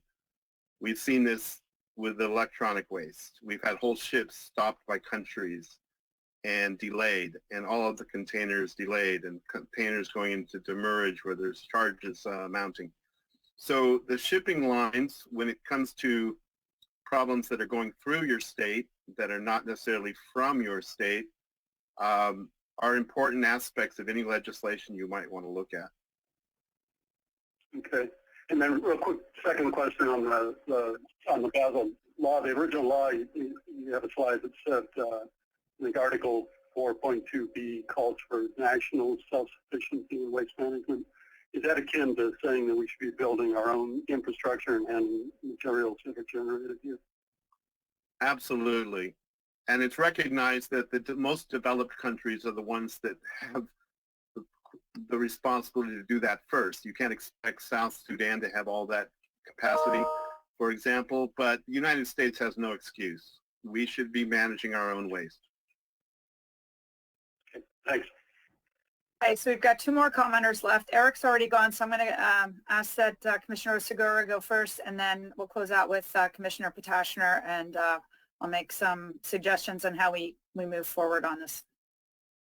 Yeah, just a comment, I think, on the question that Commissioner Valle asked, and also regarding, I think, comment was made in terms of collectors and hauling companies being on board. I think those companies have been on board for many years, creating a system of collection processing for the diversion goals and plans at local, state, and regional, entities that are requiring these. So I just want to highlight the importance, and I think it's been talked about by many here, about market creation or demand creation for all the materials that we recycle. Extremely important for those markets to exist so that those materials then are truly recycled. So just wanted to make that comment. That's the charge of the commission, is to make recommendations on how we're going to create markets. So I think the call to the industries are, please create the markets, help us create the markets, give us your ideas on how you're doing that if you are in the process of doing that. So we'll let Commissioner Potashner close it out from the commission. Yeah, and it's building upon what both Commissioner Valle and Commissioner Segura are talking about around market pressures on our system to meet diversion numbers. I just want to get your thoughts on, as you said, the banning trade is just something that the state of California really can't do, but everything but is. The simple act of maybe taking away the diversion credit for plastic exports would probably take a lot of this activity off the table, and I want to hear if you had seen that in other locations or if that was something that was worth consideration. Wow, I haven't seen that, but that's a brilliant idea. We saw this with electronics. The whole mantra has been keep it out of the landfills, but nobody asked where is it going to go if it doesn't go to the landfills. And it was much worse what was happening overseas than our own landfills. So you have to look at it from a life cycle perspective and a planetary perspective. Do you really want to divert things from a landfill to something far worse? And the answer is obviously no, even if it's not in your country or your state. So that is not an answer, and I think you guys would be really ahead of the game to make sure that diversionary credit did not happen for export. Thank you, and that kind of gets to an environmental justice issue as well, which of course is a very big issue that all of us are looking at. So I'm going to ask everybody to mute if you're not speaking. We're going to have a little feedback. But and Jim, I think it might be you. Thanks. So I think the way we can wrap this up is to say there's been obviously a lot of discussion and probably a lot more to have. And there's been some really good ideas brought up today that we'd never have time to dig into that we probably would like to. So I guess I will ask the commission if does anybody think that we should create maybe a 2-person committee to just look at the Basel Convention and how we might address this issue in the report and the recommendations? Or would you like this referred to a committee? And if so, which one? Because I heard a lot of interest in this issue. Does anybody have any thoughts on that? Committee. I think while most issues we could delegate to a 2-person committee to sort of represent the whole commission, this might not be one of those, because I think I think that a lot of us will have opinions, and it'll be we might not completely agree. So I think it might make sense to form not to form a separate committee for this, but maybe like a ad hoc committee of a less than majority of the board to work on it, as opposed to 2 people. I'll write that. Can we please use the chat, because it's going to get hard, I think, if everybody's sorry. Was that Commissioner Valle? Yeah, I'm sorry. I'll go with Nick's suggestion, maybe 4 members, maybe 5. Well, because the alternative is to just use existing committees, because it's going to get overcomplicated. CalRecycle is going to have a hard time with any administrative support for a 5th committee. We found that out already. So I'm thinking maybe this should be a discussion on a committee agenda, and then brought back with some policy recommendations to the full commission for further discussion. And if so, I see Commissioner Schneider. Did you have a suggestion? I like Nick's idea, but what if it was under market development, but with representatives from each area? That would cover more perspectives on it, but still have it report up through market development before it gets to the full commission. Okay, well, and then Commissioner Dunleavy, did you have a suggestion as well?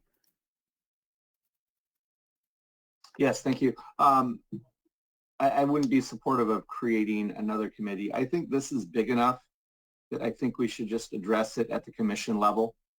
So possibly at the next meeting, we present policy recommendations for discussion amongst committee members, and then at the 2nd or 3rd meeting following, we could adopt it at this level rather than add additional work for the market development committees or other committees. I think this is big enough to keep it at the commission level.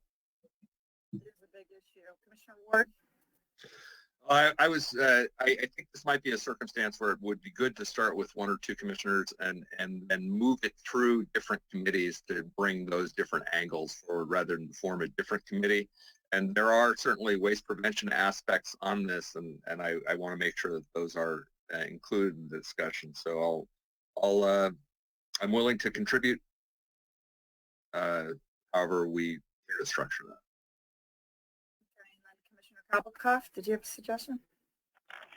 Yeah, I'd like to hear this on the full commission, and maybe we can get some insight from the market development, the curbside, and then bring those comments up to the commission and be heard.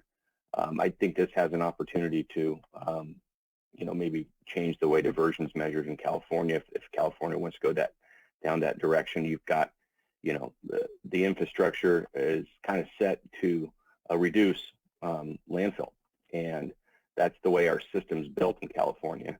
And if we're looking at the alternative of burying it in a landfill versus maybe exporting plastics or joining this Basel Convention as a state, I think it's got to be a full process looked at, not just maybe the individual exported plastics to begin with. So maybe some insight from some subcommittees, and then back up to the full commission.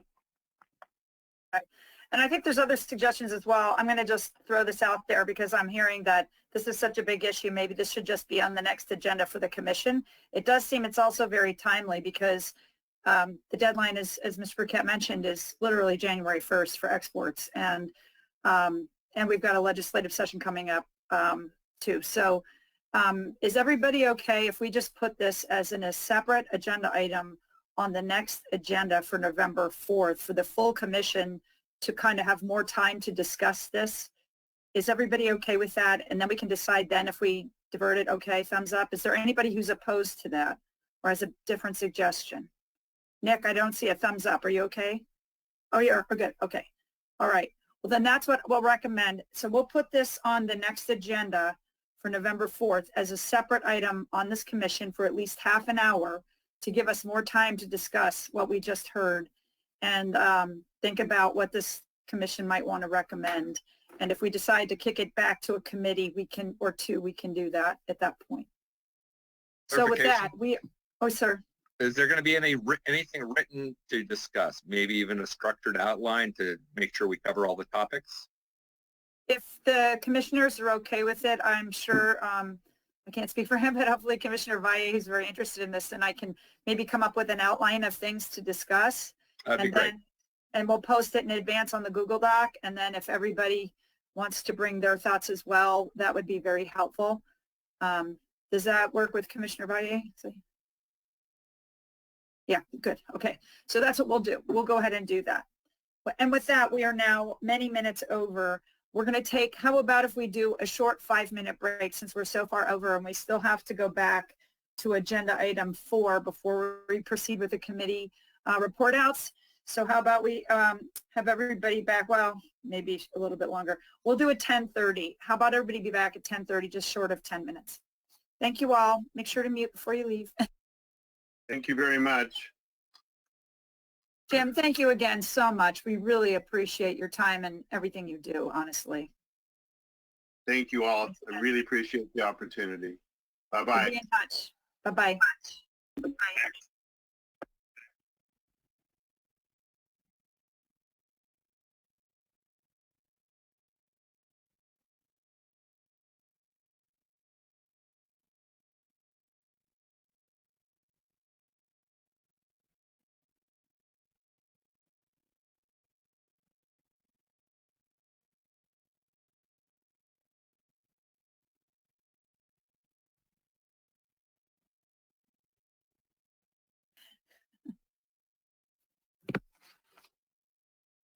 Okay.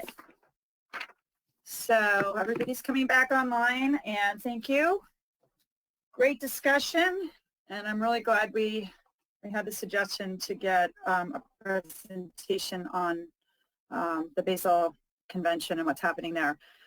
All right, so we're going to go back to agenda item number 4, which was a discussion of the report on our final draft report to the legislature on policies and the process that we're going through to develop these policies.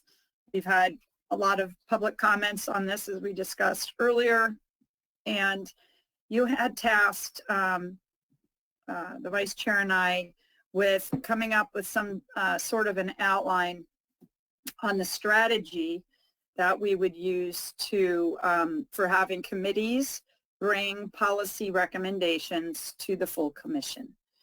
So we did that and we tried to keep it very simple. It was in your Google folder, a little memo to you all and the public, of course, to read. So I'm just going to briefly go through it and then please provide feedback to us. And I got to see where the chat box is so I can see that. So basically what we decided to recommend is that, you know, we set ourselves up to have the committees do the big discussions and the heavy lift work, drafting proposals to come to the commission. And we decided that there's basically, and maybe we're wrong and we're looking for input, that there's really two ways that, you know, when ideas, policy ideas are referred to committees, or committees develop an idea, that there's two things that have been happening. One is that the committee wants to share where they are. They don't have 100% agreement. There's a lot of, and they'd like some feedback from the full commission before they develop actual language to go into the report. So that would be like an initial concept. So you don't, our proposal is that you don't need to have any, you know, written language that would go into a report or something for us to vote on. You can bring a PowerPoint. You can ask for general feedback from the full commission, and then go back and kind of take that information and that feedback from the public and the commissioners and draft language that you can agree on, hopefully, that would then be sent to the full commission for review and discussion. And then we would vote on it. And then the same with a final proposal. So a final proposal for the commission to adopt from a committee would be a written, here are the words on the page, policy proposal that the commissioners could read, could edit, could discuss, and it would be approved by the full commission. And then our proposal would be that it would be like a second reading at a county supervisors meeting in order to allow the public adequate time to digest what we're doing and the policy recommendations that we're making, that if the commission does vote to approve words on the page to go into the report, that it basically get a second reading at a meeting 2 weeks later of the full commission. We can still take more public comment, and it can either stay on consent and just be voted through the second time, or it could be taken off consent by the public, by the commission, to have another bite at the apple before it's finally adopted. And we think that would protect us to make sure everybody can keep up with what we're doing and also allow for some good thinking and further input. So really that's kind of how we were thinking about it. But again, this is for everybody to agree on. This is the process that we all have to agree on in order to operate and come up with the final recommendations for the report. But basically, Ted and I don't want to be trying to interpret what a committee meant and having to write the whole report. It really needs to come from the committees and the commission as to the exact words and the policy recommendations that would be moved on to Cali, PA, and the legislature. So are there any thoughts on this outline, or Commissioner Valle, do you want to speak? Thank you, Chair. The only thing I would add is that we understand that there may be different opinions from different committee members. We don't expect absolute consensus. I think that's the advantage that we have, bringing the items forward for the entire commission to discuss so that we can have those conversations. So we understand, and I think one of the strengths of our commission is that we have a lot of balance from different points of view. So it's critical that people do not feel inhibited, but at the same time feel free to express themselves fully, and that process is a process of engagement and conversation. Thank you. Thank you. Did anybody want to give us any feedback on this, Commissioner Ward? Yeah, I think what you've outlined is a pretty clear process. I love the Google Docs thing, but I think that we'll have the committees each responsible for their Google Docs folder. They'll bring the policies forward. Once those are approved, my thought is that those then get incorporated into the working outline of the document. And then as the meetings progress, if commissioners have a particular concern, they could bring up those additional issues up until the final moment that we approve the entire report. That enables people to deal with the overwhelm that we're all feeling about trying to process all this information and just getting to the stuff you can get to when you have time. So that there's a process by which it moves to the commission, gets approved to be incorporated in the document, but everyone has the understanding that that is our current living document, and we're going to have another approval process at that. And if there's anything that is getting incorporated that upon reflection you're recognizing there's an issue, we can bring that discussion back up. But that way we're making progress, we're being in the public, and we know where we're at.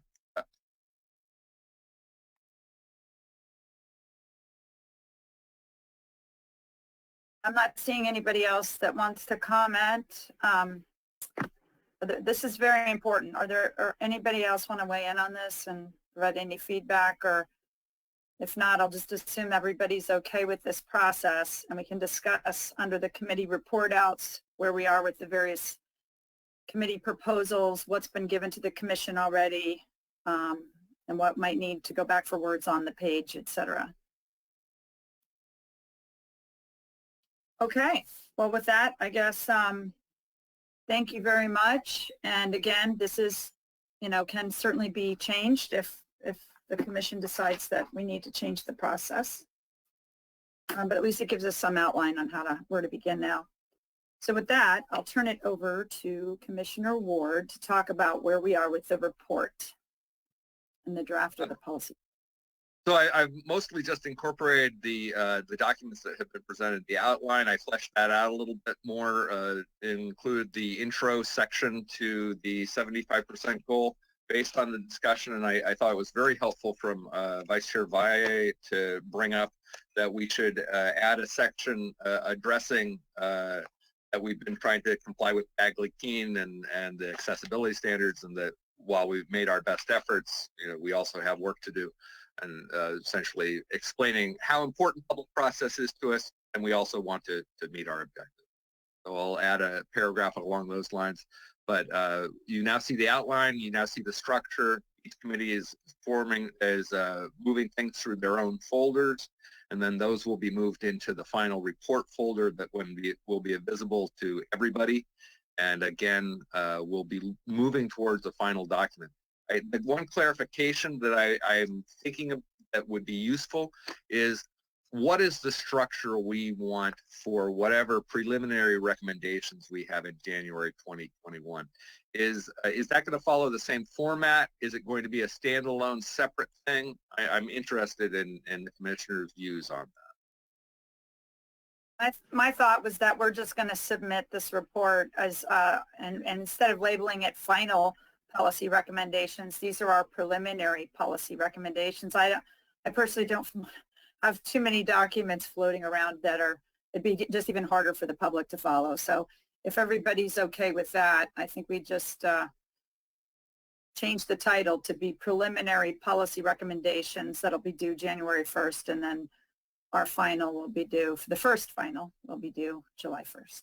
I'm okay with that. I just think that we're going to need to indicate it's only going to be a smattering of some of the policies, and there's still going to be huge gaps in the document. And just as long as everybody knows that, I think it's fine. Well, maybe what we do is in the introduction, we can work in the next 2 weeks to develop language that actually explicitly says that this is, we're submitting how far we could get in the first 6 months.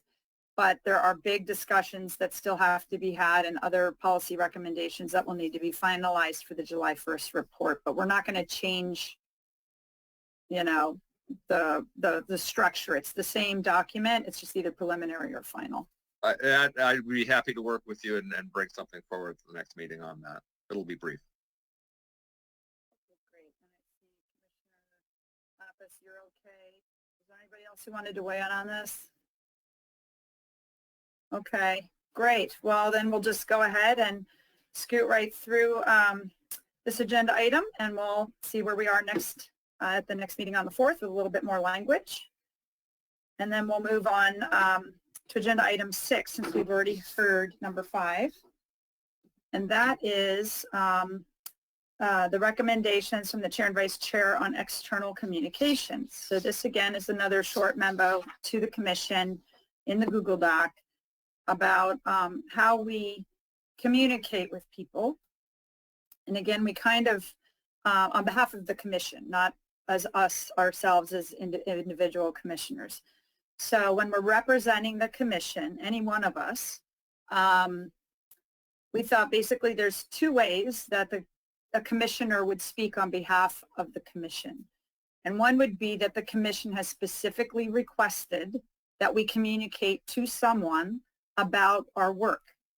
And then the other would be external stakeholders that have actually requested the commission provide some information, have a meeting, what have you. So those are the two circumstances we could think of. Again, if there's others, let us know. But for the first instance, we were thinking, if you all decide, if us as a commission, we decide, for example, that we want to get, have some sort of information from an external stakeholder that's an important player in, let's say, approving a piece of legislation or agreeing on a change to an important piece of legislation that we're planning on making a recommendation on. And you would like some feedback from that person before we actually finalize that recommendation. The commission could specifically ask at a meeting, hey, we'd like to have the chair, vice chair, and the committee chair, or we'd like to have these 3 people or 4 people, whatever, from the commission, meet with this person or people to get feedback on this issue and bring it back to the commission meeting.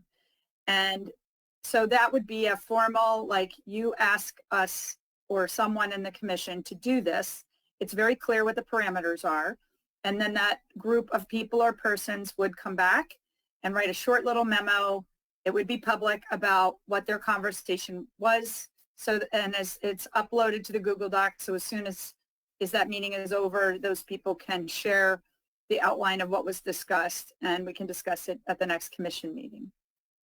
So that's one option. Okay, and I see there is a thought by, we've got a couple of people. Looks like Commissioner Osagura. Did you want to weigh in? Just in terms of representing the commission, Heidi, and it might be a very simple thing, but sometimes we do get a call and a question about how can I get a presentation onto the commission, or what are the thoughts on some things regarding the commission. So when you get that type of call, are you representing the commission? I mean, because usually, I mean, if someone asks that, I mentioned you have to send it to the official web page, et cetera, what we have discussed, right? But how about for those type of just questions? You're not dealing with the broad policy, but it's, someone gives you a call to ask a question regarding the commission. Well, in the second instance, if people are asking input and it's about our processes, I think all of us can share publicly what the process of the commission is. That's very public. And certainly we've been doing that. SWANA, we did a presentation. It was Commissioner Sky and Commissioner Dell and I did a presentation about the process of the commission. How do we weigh in? I did one to the American Chemistry Council, Plastics, the Packaging Committee a few months ago. It's just about the process. I mean, the bottom line is, I think, if we get a formal request, though, from, let's say, Assemblymember Eggman, who carried the bill, about what's happening with the commission or whatever, and I was thinking, we'd want to respond, but it might be in between meetings. We might not want to wait the 2 weeks because it might be a time-sensitive thing. And it could be Commissioner Valle and I decide, well, if you guys are okay with us deciding this, we could just decide we think we can do this and we can go over there and give her the outline. But I guess the parameters I would put on any of this is we cannot speak on behalf of the commission for things that have not happened yet. The only thing we can say is this is what we've done. This is what to date has been agreed on, but we can't project because we don't speak for the full commission on what hasn't happened yet and what we've decided as a group. So that would be where, to me, the hard line is. But I'm all ears if you all feel differently. Does that help answer it? Yes, because I mean, it's informational more. That was my question. So that gives clarity. Yes, I mean, I agree with you that you can't project what the decisions are going to be made, et cetera, et cetera. But I just wanted to get clarification on just informational questions someone asks about what's the process, and we go through it all the time. So, it's easy to respond to that type of question. Just want to get clarification. So, yeah, it does help. I can foresee we would get questions even like, what's holding up making more policy recommendations faster? And they might ask questions like that where, you know, the vice chair and I could say things like, you know, what we've all discussed, the issues around the Bagley-Keene and around the transparency and the accessibility and these kinds of issues that we've run into that might slow us down, having to do separate Google Docs, having to, you know, all these gyrations. I would want to be able to share those things, and we've discussed it in public.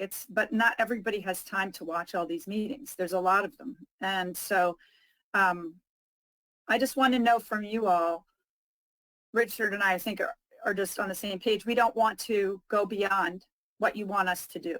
We want to make sure we're not over our skis. And so if you're comfortable, though, when these kinds of inquiries come in that we responded, to me, I would, you know, we suggested it always be at least the two of us engaged, or we refer to somebody else, so there's always two. So that means you've got verification of the perception of the meeting or the comments and so forth. Commissioner Schneider, you had a comment. I'm not exactly how this is going to fit in with your question, Chair Sanborn. When I was appointed to the Commission, League of California Cities lobbyists and my regional representation contacted me, and I have been trying both at last week's League of California Cities conference and other meetings that go along to say, hey, I'm on this commission. Here's what we're working on. Please try to pay attention. I'm here for you if you have everything. Sometimes to start the conversation, you have to say, well, it looks like we're trying to simplify the materials that will be in a collection system. So you do have to say something, even though it's still in a draft format. I am assuming that that is still okay. And yeah. To go to Commissioner Valle's comment early at the meeting about LCC and CSAC, yes, I think we should be reaching out to them. For the rest of you who don't necessarily wear an elected official hat, the thing that we really hate is being told we have to do something on top of unfunded mandates. And I always love AB 939 because it's not an unfunded mandate, but just throwing that out there. I mean, part of what our job is, I think, is to stay connected to our networks, to try and keep everybody aware of what we're doing. And the danger is when we interpret what other commissioners have said or interpret where we're going and project that without having had those things happen yet. I think we just have to be very careful about making sure we're representing the whole and sharing what's happened in public, which is these discussions. For example, to your comment, Commissioner Schneider, is if something happened at a committee where they're going in a certain direction, they've got a draft policy proposal, totally fine to share all that. That's all public.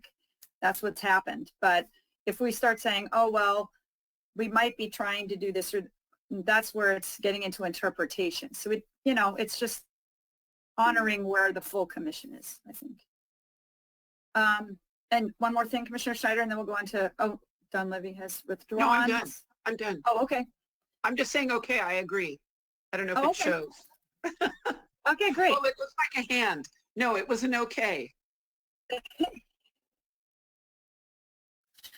Perfect. Okay. I don't see any other comments then in the chat box. So if that's okay, I think if you have any questions or something comes up and you have a question about it, feel free to call. If you have a question and you have about Commissioner Valle or I, or send us your thoughts, and we're happy to help. The main thing is that we're as transparent as we're not. So we can go on to then, which is our big item that is left, and that is the committee reports. And last meeting we had, unfortunately, we short-shifted our market development committee, only got, I think, 7 minutes or so. So we're going to have them go first. And they had a full slate of recommendations from the market development committee, which are back and in the Google document. So, and I believe we're also sent out to you via email from CalRecycle. So I'll turn it over to Commissioner John Davis, Chair of the Market Development Committee. Yeah, is CalRecycle going to show the narrative recommendations, yes, or do I need to do that? No, I would have them do it if you want them to track the changes, if any come up. We did send them the Word document so they could show it. So to the Calvert Cycle staff, if you could pull up that market development Word document, that would be very helpful. While we're doing that, I'll just give you some background on the Market Development Committee through our series of meetings. At the first meeting, the committee members went through a process of identifying priorities, goals for market development, materials to focus on, programs to focus on. We then broke into a couple of subcommittees and began to take that list and work it into kind of a set of narrative, preliminary, draft preliminary recommendations, I think is what we called them. So we had several dozen, close to 6 dozen items at the end of the subcommittee process. We then came back to the full committee, worked through the initial set of items. Once there was consensus on those initial items, then they became wrapped into a narrative format. So I'm still not seeing. So what document exactly do you want? It's titled the Market Development Committee Preliminary Recommendations Narrative, October 19th. This is Audrey, and I did not receive that before the meeting. If you have it, feel free to screen share, please. Well, I can show the PDF. Okay, why don't you show the PDF document? I'll try and pull it up in a minute. Yeah, and yeah, maybe Heidi. So, can I get the screen?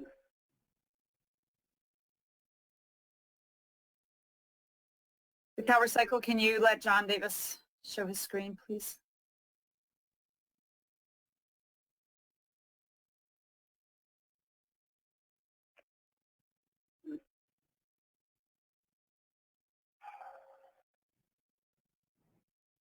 Hang on. There. Is it on now? I see it. Okay.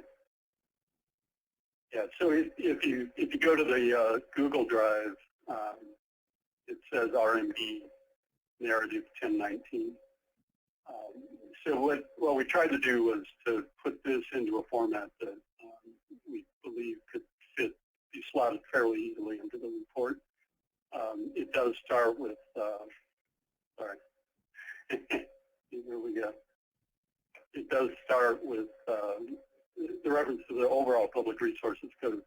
And then there are 4 different sections following the public resources code. But we introduced some narrative around the role of market development being essentially the interface between private investment and public incentives.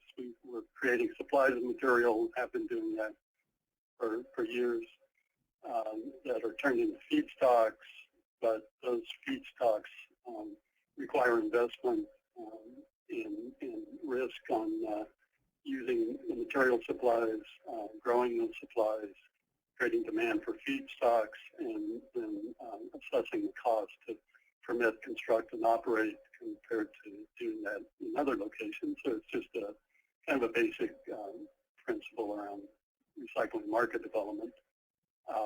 The first PRC section that we're required to address is to increase market development for post-consumer waste materials and secondary waste materials available due to California source reduction recycling programs. So that's language from 1997, or I'm sorry, 1993, that was addressed in the old existing statewide market development plan. So to increase market demand for materials and basically to have material supply, high quality feedstock, but also by moderating those investment risks, merge the two, supply into a demand function by getting investment in infrastructure. And that Excuse me for a second. Commissioner Dell, did you have comment? I'll wait to the end. Okay. So John, just so you know, she's there. And you can... Okay. Yeah, I think if we can go through each of the sections and see if it addresses comments or concerns, we'll come back. But again, the goal on here is to increase the market demand by pulling material through rather than pushing it through from supply, but creating demand to pull it through. A large part of that, what we heard initially, was around permits issued by local government and state and regional agencies. And coordinating those permits requires improvement, and that's what we were hearing. And need not involve new legislation. So we're in our recommendations, we're cognizant of not just trying to push things into a new legislative realm, but trying to improve the administrative procedures that are already in place and remove barriers that might already be existing and possibly not fully recognized. So there is in the Public Resources Code a section beginning at 71,000 that comprises what was called the Environmental Protection Permit Reform Act of 1993.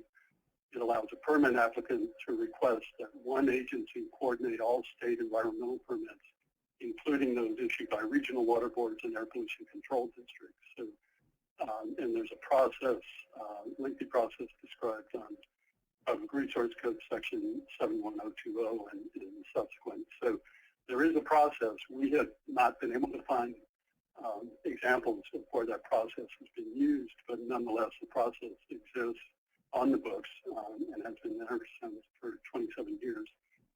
So what we worked on first were recommendations around improving the process, which focuses again on state environmental permits. And we thought that by bringing other parties that we know to be important into the picture, particularly the Governor's Office of Business and Economic Development, GOBIZ, and then local government or other affected state and local agencies.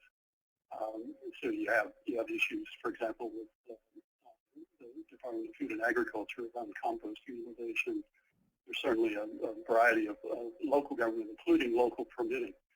And what we thought is that by streamlining it, we could also help work on the local activities like reuse and repair, as well as larger issues like composting and recycling as we begin to work together in a truly consolidated process, not just state agency, but drawing down to the local permit agency.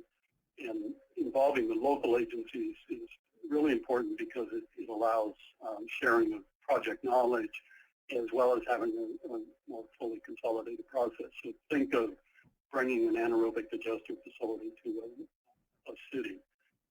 They've never had one like that before. There's only a few in the state, and yet there's knowledge in the state about those facilities. So rather than bring a large, technologically complicated project and expect a local land use authority to deal with it in a vacuum, bring that authority into this consolidated permit process. So the first, so that's kind of the overall goal, is to use the consolidated permit process and include local agencies in the process. Can I ask a quick question just for context? Has anybody ever asked Cal EPA or others why this consolidated permitting process has not been used in 27 years it's been on the books? So in preparation for, commissioners will recall that we were asked to participate in the Recycling Bin Summit, Build Infrastructure Now Summit. And so in preparation for that summit, I've been involved in conversations with the organizer, Frank Farrell, at Stockton Chamber of Commerce. We've had conversations with Cal EPA, the Governor's Office of Business Assistance, and Cal Recycle about the process. And because it hasn't been utilized, there's no real question, I think, about why it has not. I'm not sure people are aware of it, frankly. Frank and I have both been recycling market development zone administrators for almost that same period of time, since almost 1993 in my case. And I was not aware of this process. That could be a big part of it. So we're shining a light on it, and the VIN Summit will specifically focus on the utilization of the process around a couple of project examples. I think maybe we should post the VIN Summit invitation on the Google Doc so the public can follow what that is in case they haven't seen those invitations. The build infrastructure now, because it's next Wednesday. Yeah, I need to get that in a PDF right now. It's just in an email form. So after the meeting, I'll request a PDF and post it. Before we move off the permitting section, I'd like to make my comment. Yeah, I was going to get into the permitting, but if you want to go ahead. Yeah, I strongly warn and actually oppose some of what we're talking about here of using a state level mechanism to push facility development in local jurisdictions that are quite dangerous, actually. These are very dangerous facilities we're talking about. In the last 2 months, my group tracks fires at plastics recycling facilities. There's been 20 major fires, including a major one in Vancouver last weekend that caused significant harm to communities. And these weren't even invented in 1993. I think instead of having streamlined, we actually need to have greater scrutiny of the harms and hazards of what these potential facilities bring to a community. In a period of 2 weeks, one company called Poly One, I think, had a major fire. Firefighters were hurt. Communities had to shelter in place and close their windows because of the toxic air emissions from these plastic fires in Texas and South Carolina. So I think instead of trying to streamline this and then bring pressure from a project developer from Sacramento onto a local community, which too often is an environmental justice issue, I think we should actually really go the other direction and say, what are the hazards? What's the water impacts? What are the fire hazards that these bring to communities? And are they really a benefit when we're going to have to spend $1 million on a fire response when it's a matter of when, not if? So thank you for letting me give my comments on this. And I'll just say consolidated permitting would not necessarily not address those things. In fact, it should address those things as far as the hazards and so forth. We can give examples of that, but I know Commissioner Ward has a comment. Just briefly, and I sure appreciate the efforts of everybody, but I think it would be useful to just have a little bit more context with respect to identifying the disconnect of where our market development efforts need to go in terms of creating demand for these recovered materials and the timeline it takes to permit most facilities. I think that's implied with here, but we can really drive that particular point home, which is we have these lofty diversion goals, which is great, and they require these facilities which need to be planned, and we need to go through the permitting process, and they just don't happen immediately because you think you want them. And we need to just clearly call that out. And that's part of the place where local governments feel caught between a rock and a hard place, because they've got the state agency saying, you've got to build these, you've got to plan for them, you've got to do them now. And we're working as hard as we can, but it's like, well, we can't break the law. We still have these permit requirements, and these communities depend on us following those permit procedures. So I question the whole idea of require permit completion by the project stated completion date, because I don't know how you do that. I seriously don't know how you do that. What you can do, though, is you can say, all right, when you're setting up your county plan needs to identify places for processing material. there needs to be locations, public facilities, however you identify them, but they need to be part of there. And that would help some of these facilities, because time and time again, you're looking for industrial land, you're looking for heavy commercial land, and you're starting anew as if no one knew these facilities were coming. So that would be an angle. But I don't know how we require permit completion by a certain date and without completely rushing over the process. Well, yeah, and I'd like to get into the specific recommendations. I think and some of the concerns I'm hearing, I think, are understandable, but they're that one specifically is part of the consolidated permit process now. It doesn't waive discretionary authority by any agency. You can't waive that. But what it does say, if an applicant comes in with a well-defined project with a site, and there's a process to get to the end, and not to keep moving the goalpost.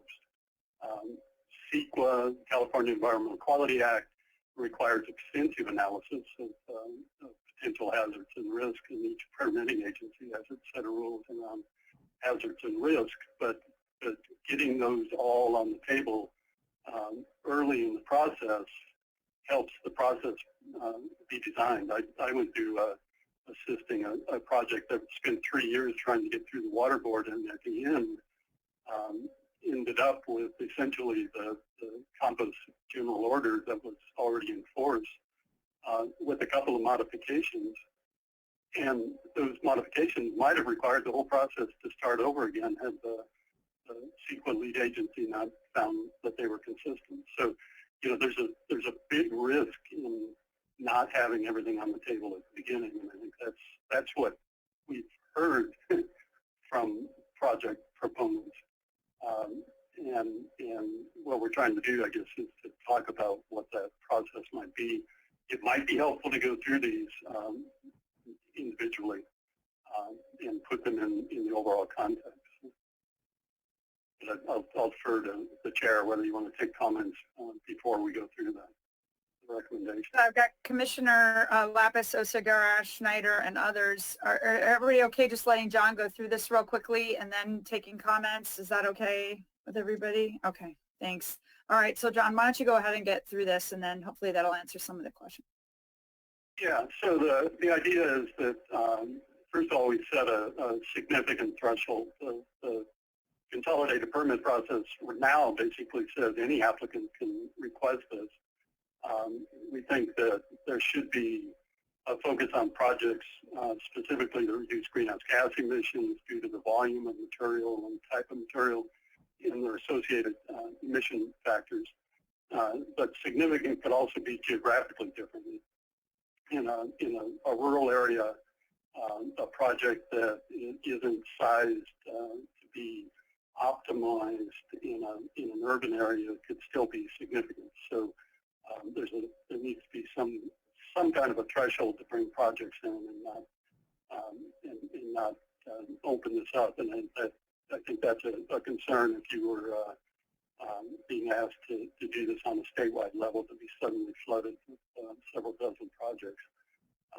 And then the development agreement reference in number 2 is a process that's well established in local government. In fact, there's a streamlining act for local agencies that has language around development agreements and the completion date language. So it's a common use where you set out the parameters of the project and set out the requirements of the project so that there's a clear pathway to get to the end and set out the conditions needed to complete the permits. And then have a completion date, have a target, so long as the developer proceeds as agreed. And the agreement, can be fairly flexible. The agreement, again, you cannot waive discretionary authority as a permit agency. You cannot waive the CEQA guidelines. You cannot waive the challenges that might occur during CEQA. but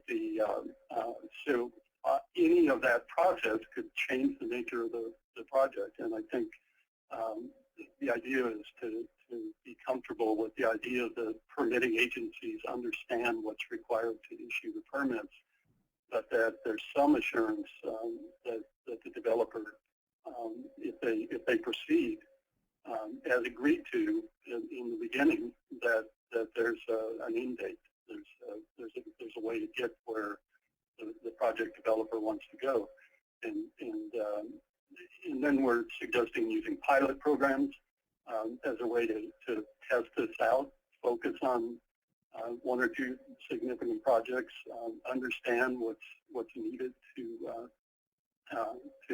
bring significant projects forward. There might be a recycling project, there might be an organics management project, and see if this works. It's on the books now, but it's on the books without the local agency involvement. And then the last have to do with who initiates the project. There is language on CalEPA's website that opens the door to consolidated permitting process. The contact goes to the Office of the Ombudsman, and I suspect from there, at least from what we're gleaning in our discussions, from there it's not quite clear where it goes. So, who would actually convene this process and lead it on CalEPA's side, and then clarify that GoBiz may initiate the process. GoBiz assists projects with permit assistance. That's part of their structure right now. We've got some language around GoBiz in a subsequent recommendation, but they do this, and they could do it. They could do it now. They could convene agencies, but they can't convene them necessarily under the authority of the consolidated permit process. So there's a bit of overlap where GoBiz has expertise in this. CalEPA has span of control over its permitting process. And then lastly, to authorize CalRecycle to initiate the permit process. They wouldn't be the lead agency, but they could initiate it for projects that they feel are significant around recycling and organics management. So that's the first set of recommendations specifically focused on trying to facilitate permitting for significant infrastructure. Commenter was Commissioner Lapis. John, thank you for this. This is really thoughtful.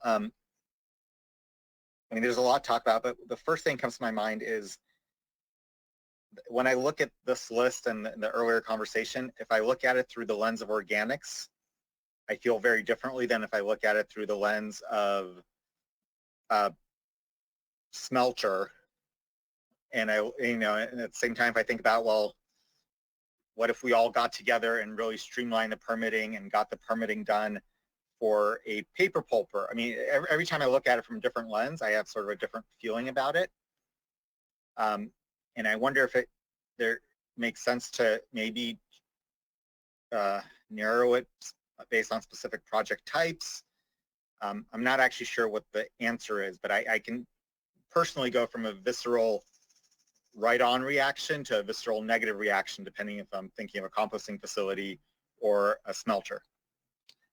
So that's one thought that came to mind.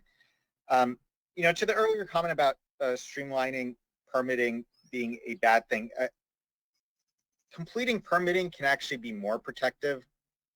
I think of the example of Exide, where Exide operated without a permit for 20 years and caused the damage that they did. And I think if the regulatory agency involved had permitted them and inspected that they were in compliance with the conditions of those permits, et cetera, it would have led to a much better environmental outcome. Another thing that, and I don't know if you touch on this maybe later on, but I was brainstorming similar ideas with an environmental justice organization, and I kind of approached it from the angle of, okay, how would you guys identify the category of projects that you think we should have an all hands on deck approach to. And the answer I got is that there's no clear distinction there, but there might be something with the disadvantaged community screening tool that they use for the greenhouse gas grants as sort of a metric. And maybe if it's a project that's good for a disadvantaged community, using some metric, could be that, could be something else. And then we do our, all hands on deck, let's get this permitted. Let's not avoid any of the regulations, but let's make sure it all happens and happens quickly. Any thoughts about that?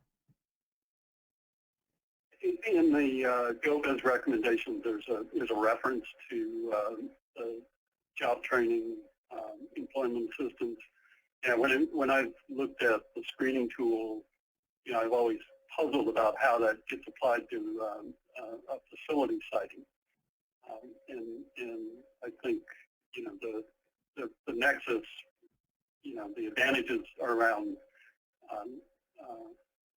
supplying materials, contracting, job opportunities, training opportunities.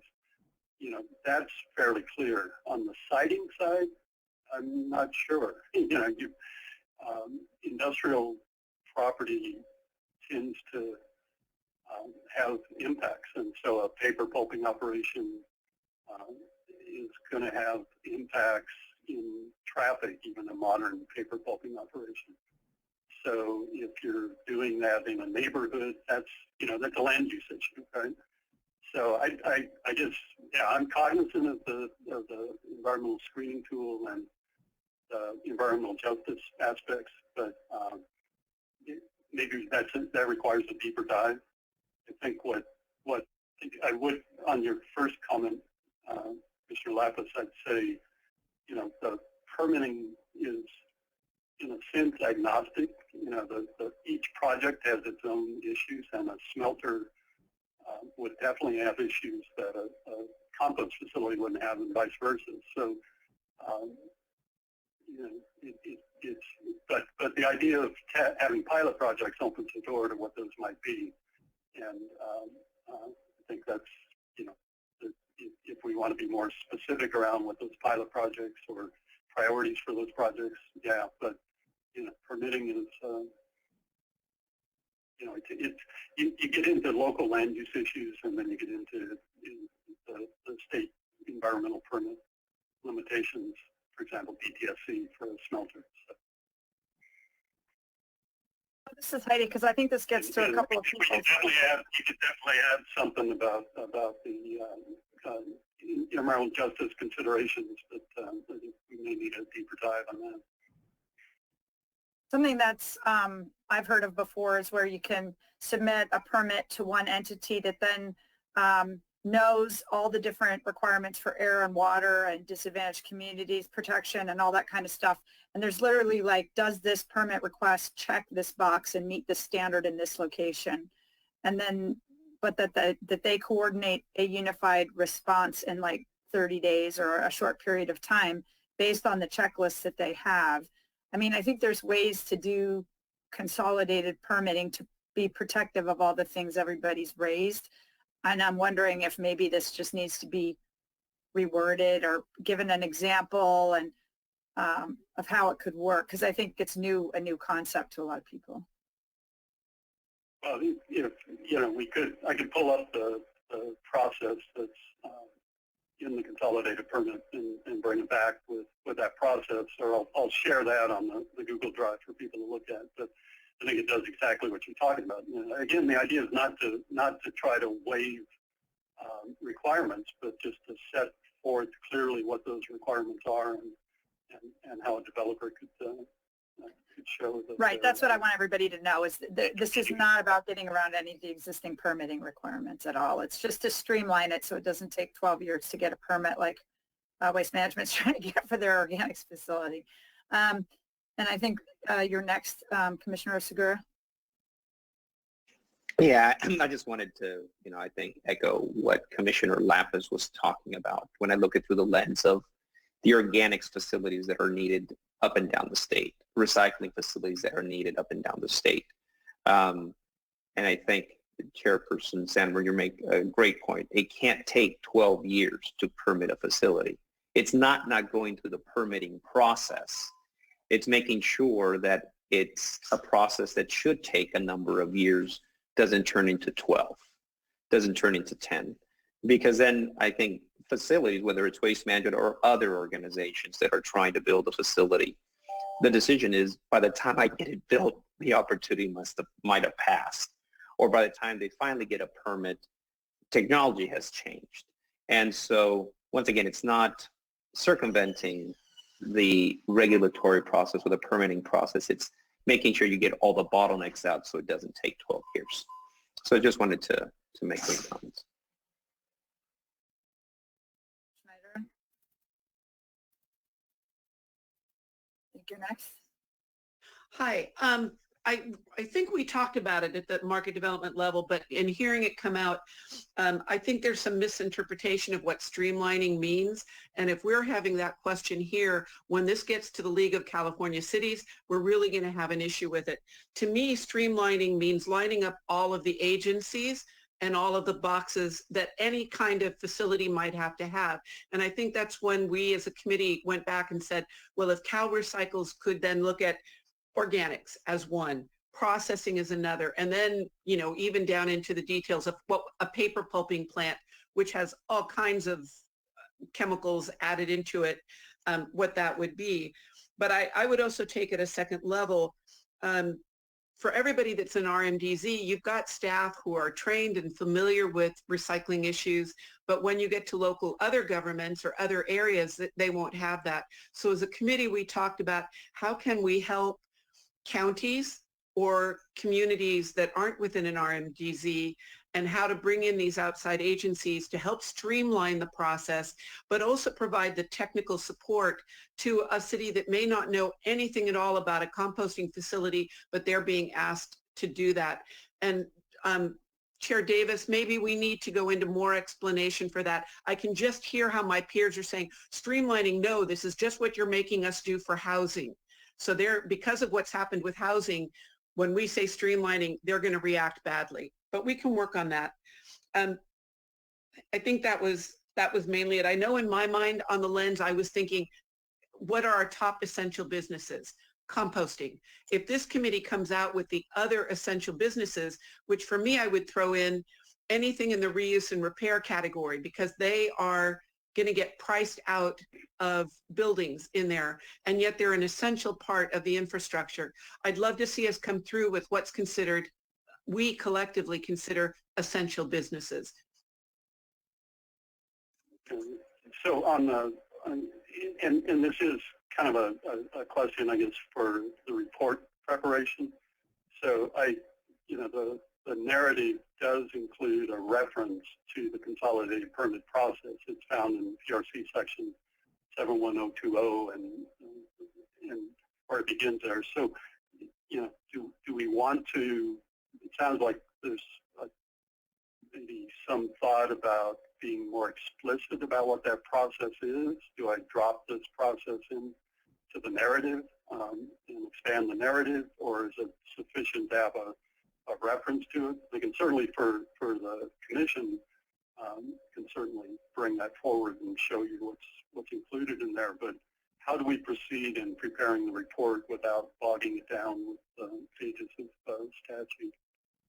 Good question. I would suggest that maybe we just make sure that we link to the PRC section and then maybe pull a couple of specific sentences out that clarify that this is, or we state very clearly that the intent of this statute does not mean circumventing protections. It simply means faster expediting of the answer these permit requesters have. So they're not waiting 12 years to get a yes or a no. They're getting a thumbs up or a thumbs down a lot faster. Something to give some context, because I think that's where we kind of lost everybody. Just my suggestion. Okay. Yeah, and usually there's that kind of background or statement in statutes. So I'll go back and pull something. Thanks. And Commissioner Sky, I think you're next. Thank you. I'm glad that we're clarifying what streamlining means, and I just get, yeah, can you hear me? Yeah. Okay. So I just get a little uneasy when we attach what I see as maybe an emotional component to approval processes, or we pick technology favorites. Like, I really think these technologies should be streamlined, but these other technologies should get more obstacles. We should all be in favor of creating more coordinated and more efficient processes for permitting, whatever the technology or the facility is. And having that coordinated review, again, doesn't take anything away from the standards. I think we've said this many times, that we should be glad to see technologies meeting the standards that we set. We're actually doing this in LA County. We're creating what we're calling our Green Zones Ordinance, that is simultaneously bringing all the different agencies together so that we have coordinated permitting that will reduce the timeframes and provide more certainty to the developers so they know how long it'll take for them and what steps they need to follow to get their permits, but also creating more protective standards for our communities, and particularly overlaying those different zones so that if there's communities that have had environmental justice issues historically, we take that into consideration as part of the permitting. And that really goes down to local authority. We don't want this to take away from local authority as well. And I just want to go back to the recommendation for item number 3.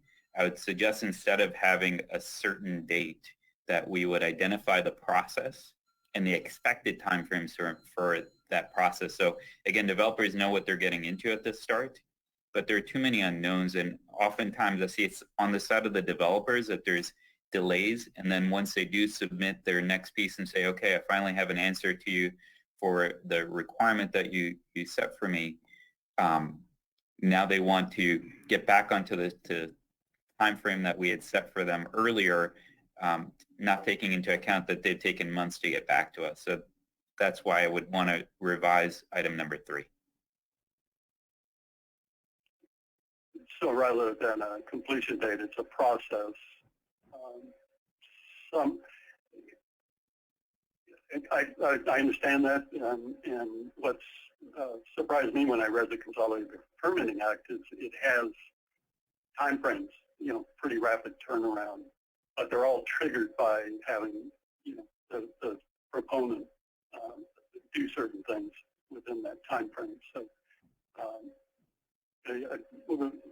let's take another look at the process in the Consolidated Permitting Act and see if we want to revise that. But, I'm also hearing from project proponents that, if 12 years is too long, what's acceptable? 10 years, 8 years, 6 years, 1 year? And again, there's that balance between having a process that unfolds and having an end to the process if the proponent does what they say they're going to do. But yeah, I understand you can't delay 6 months and then pretend the 6-month delay didn't occur. So that makes sense. Davis, I wonder if we could take this back and clarify that the process would mean that there has to be certain submittals by the proponent by a certain time. Otherwise, deadlines get pushed back. Everything behind that gets pushed back if they can't respond by a certain time frame. So there's no shortcuts, but because I do know that time is money, and when they're proposing multi-million-dollar projects, they just can't wait 10 years or whenever they go. That's why they go to other states, because they get more certainty with other states. So maybe we could spell that out a little bit more. Yeah, I think I think what we do is bring this back, look at the process that's spelled out now in the consolidated permit, and then see how that squares with this trying to address the completion date. Commissioner Valle, I think you're next. Yeah, John, I'm curious, is the committee going to also talk about local enforcement agencies, or is that too far down the food chain? That has not become a factor for us yet. And because they focus on solid waste facilities, part of our uncertainty, Commissioner Valle, is around the discussions on the organics committee around their facility or their permitting issues. And Commissioner Potash is a member of the Market Development Committee, so we've had, kind of brief concurrence that there are issues that are specific to organics projects. Yeah. So, but if there are general issues around LEA involvement, then we could certainly bring that forward. But it actually has not emerged in our discussion. But the reason I mention it, Commissioner Scott, I think mentioned it. Local control. But I believe there's 58 LEAs, and they all operate differently. For example, the LEAs in Los Angeles County are more lenient than the LEAs in the Bay Area. So there doesn't seem to be any uniformity throughout the state. Depending on where you operate, the rules are different. And so it's difficult to work with that kind of lack of uniformity throughout the entire system, because they're the ones who monitor facilities. I think by statute, they have to visit your site once a month. And some LEAs are very comprehensive. Others are just a very touch and go. So it just varies from county to county, and they all report back to Cal Recycle. And I think that's been a real problem for operators who are operating in different areas of the state. Yeah, so the recommendation begins with involving local permitting agencies in the consolidated permitting process, so that it certainly opens the door, but we could, up above it talks about local government and other affected state or local agencies, so we could make a specific reference to LEAs. But I think if an LEA is issuing the permit, if it's a solid waste facility permit and the LEA is issuing it, it would be my anticipation that they'd be part of this process. But we can be explicit.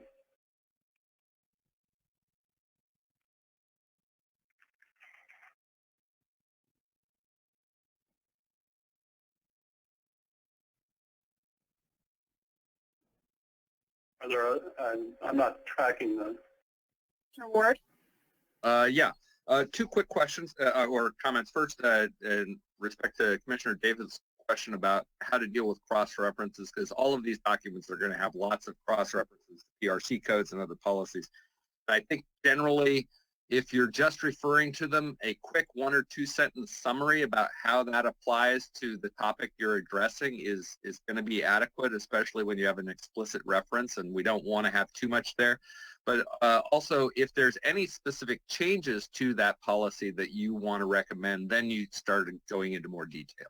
But other than that, I think the way you've done it is pretty good. I would probably add another sentence or two explaining it. And then second of all, I want to make sure that as we're looking at these consolidated permitting processes to address recovery facilities at the back end, I want to make sure that those same considerations are offered to folks at the front end, to reuse, repair, restoration, and rescue activities, because we don't want to create a situation where it's very easy to permit an organics facility, but if you want to do a repair shop, that's real hard. Yeah, we've had discussions around this, and so this first set of recommendations applies to the state consolidated permit process and how to make that more effective.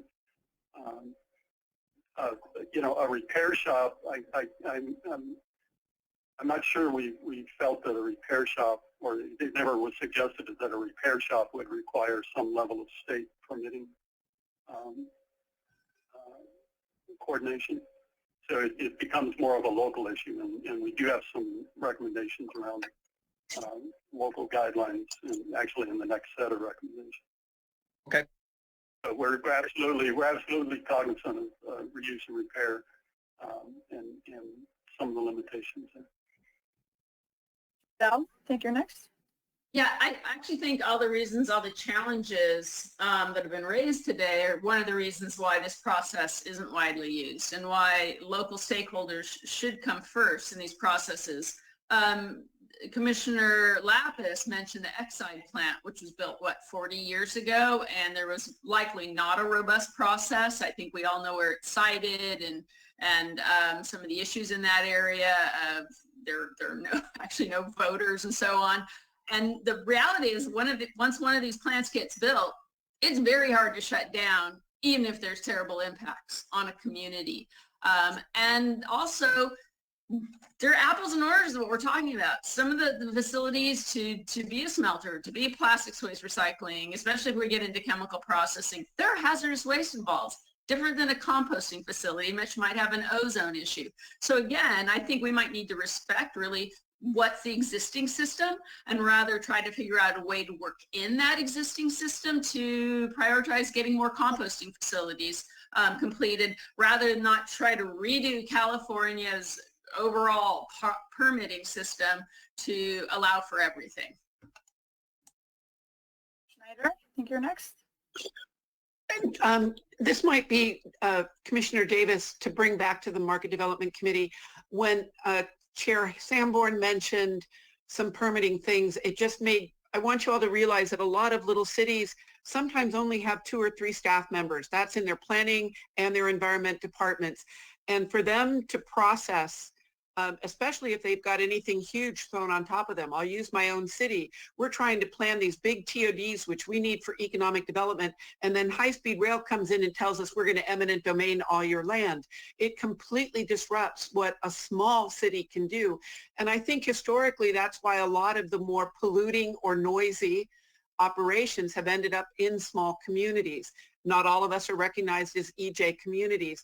So that's that technical assistance component that will come in and help small cities so they're not afraid of all of the businesses that are part of the recycling world. And John, I think I'd just like to see us beef that up a little bit. I would hate to scare small cities on this. And I will tell you, small cities like mine, in our case, we get dumped on by transportation agencies. I don't want to see other cities dumped on by recyclers. I want us to be a happy family. And we just don't have the staffing for it. We just don't have the staffing to be able to respond quickly. Maybe not 12 years to permit composting, but keep that in mind. Little cities are really, really tightly run. And there's no intent to change any existing authorities, obligations, and so I don't think there's an intent on the books with the existing process, and it's certainly not the intent of the recommendation that a city might be required to accept a facility that they would otherwise not find consistent with their land use. So there's no intent. Well, I'm going to make a suggestion because we're at 11:40 and we're getting a lot of feedback on this, and I'm thinking this section needs to go back to the committee for some language updates and enhancements to make it clearer that this isn't about getting around any existing requirements or about getting around any local control. It's simply to ensure that the permittees can have some sense of how much time it would take and how much cost it would have to get a permit to do something in California with that, but again, that all the boxes are checked and that everybody still has their same authorities. It's just more streamlined, but that apparently was definitely not clear. If that's okay with everybody, then we can take this section back to the committee. Okay, I'm seeing thumbs up. And then we'll come back with an update. Yeah, everybody's there. Okay, so we'll take a word. We'll edit this, John, and the committee and get more flavor to it based on the feedback we've gotten. Maybe we should move on to the second part of the recommendation. Some of these might be a little easier to just because we've got 3 more committees to go through.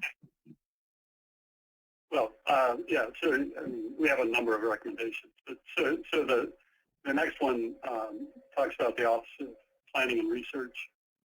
And it makes reference in the first part that there is a Permit Streamlining Act that applies to local government. So it's virtually every local government in California has permit streamlining already on the books, and but they don't have the ability to work through the state permitting process independently. So, nonetheless, there is also at the Governor's Office of Planning and Research, they're required to adopt and periodically revise state general plan guidelines for preparation content of general plans for cities and counties, and then OPR and the Natural Resources Agency periodically update guidelines to implement the California Environmental Quality Act. So the next brief set of recommendations would address general plan guidelines and include recycling manufacturing and address standards for reuse and repair and recycling facilities.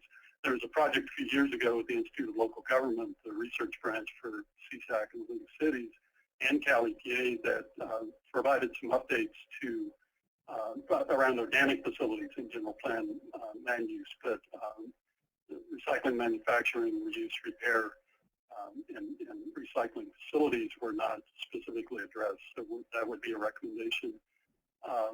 And then to begin to include what we're kind of calling circular economy benefits, the benefits of what we're undertaking, to include reuse, repair, recycle-based manufacturing, and organics processing in economic development guidance. So the Chapter 7 of the General Plan Guidelines address economic development, and we feel that the benefits of our industry need to be included in that chapter, as well as the climate change guidance.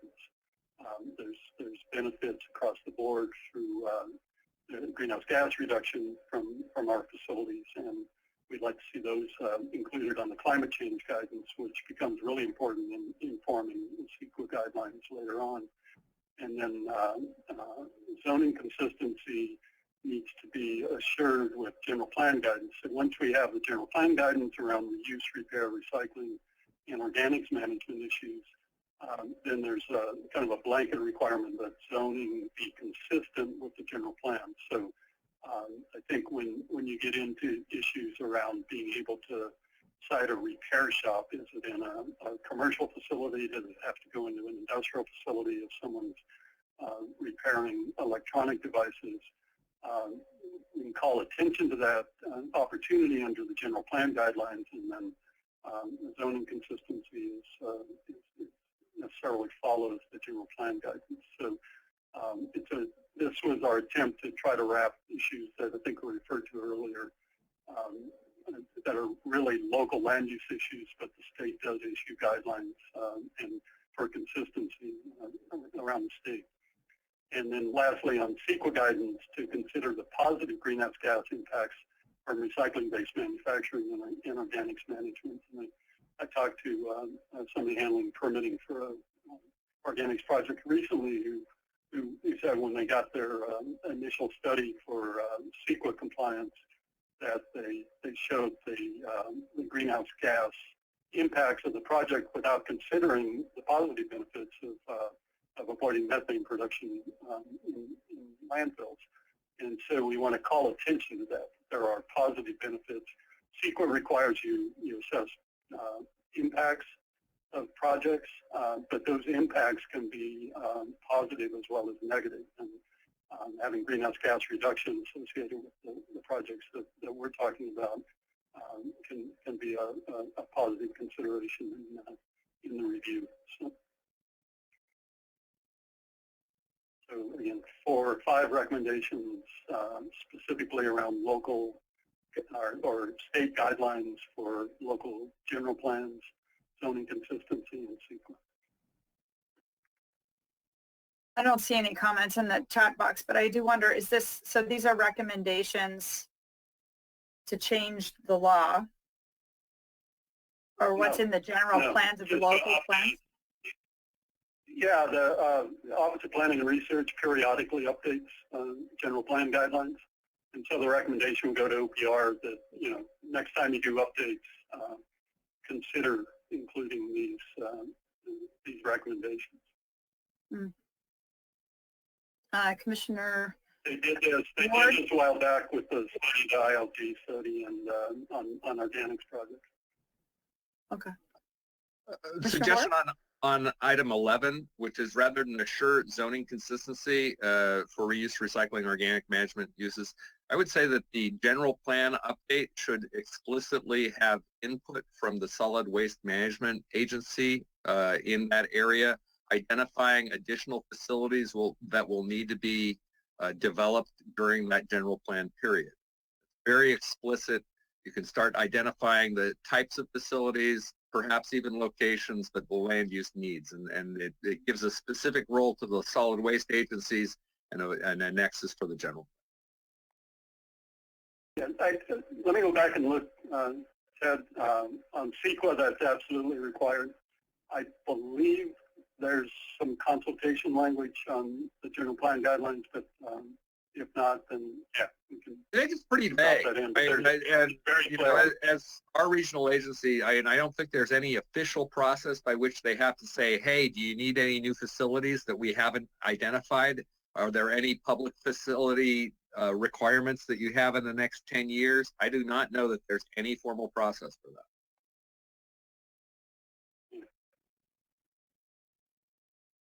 But there's language in CEQA, so it would be, the CEQA language might suggest. I think the consistent thing I'm hearing is that even though if it's in CEQA or it's in these other places and it's referenced in the language, if people reading this don't know all those pieces, that it's kind of got to get brought into the language for what would be dropped into the report, or there's too much misunderstanding. So maybe this could be more refinement. Well, I think you're talking about the introduction then, because again, there's a code reference. So I think it was the same. What was discussed earlier, maybe elaborate a bit more on the code reference, but the intro section here is actually directly from OPR's page. But, okay, Commissioner Valle? John, the only other thing I would add is the integrated waste management plans have to be updated as well at a local level, and that can be a very long process. Just like a general plan, it should be part of the general plan. So it's commonly known as a COE. Yeah. Is there a suggestion then to add that to one of these bullets, or? Yeah, I would add it with the general plan somewhere, John. So the IWMA, or the integrated waste management plan, be incorporated into somewhere in the general plan. Yeah, it's part of the process. Yeah, and we do have we're working on, it's going to be more extensive, some power cycle specific recommendations, so we could include it there too.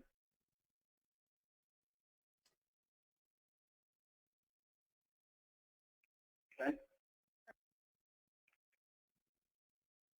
And at least for consistency, and I think that then also addresses what Commissioner Ward suggested. So probably add a bullet.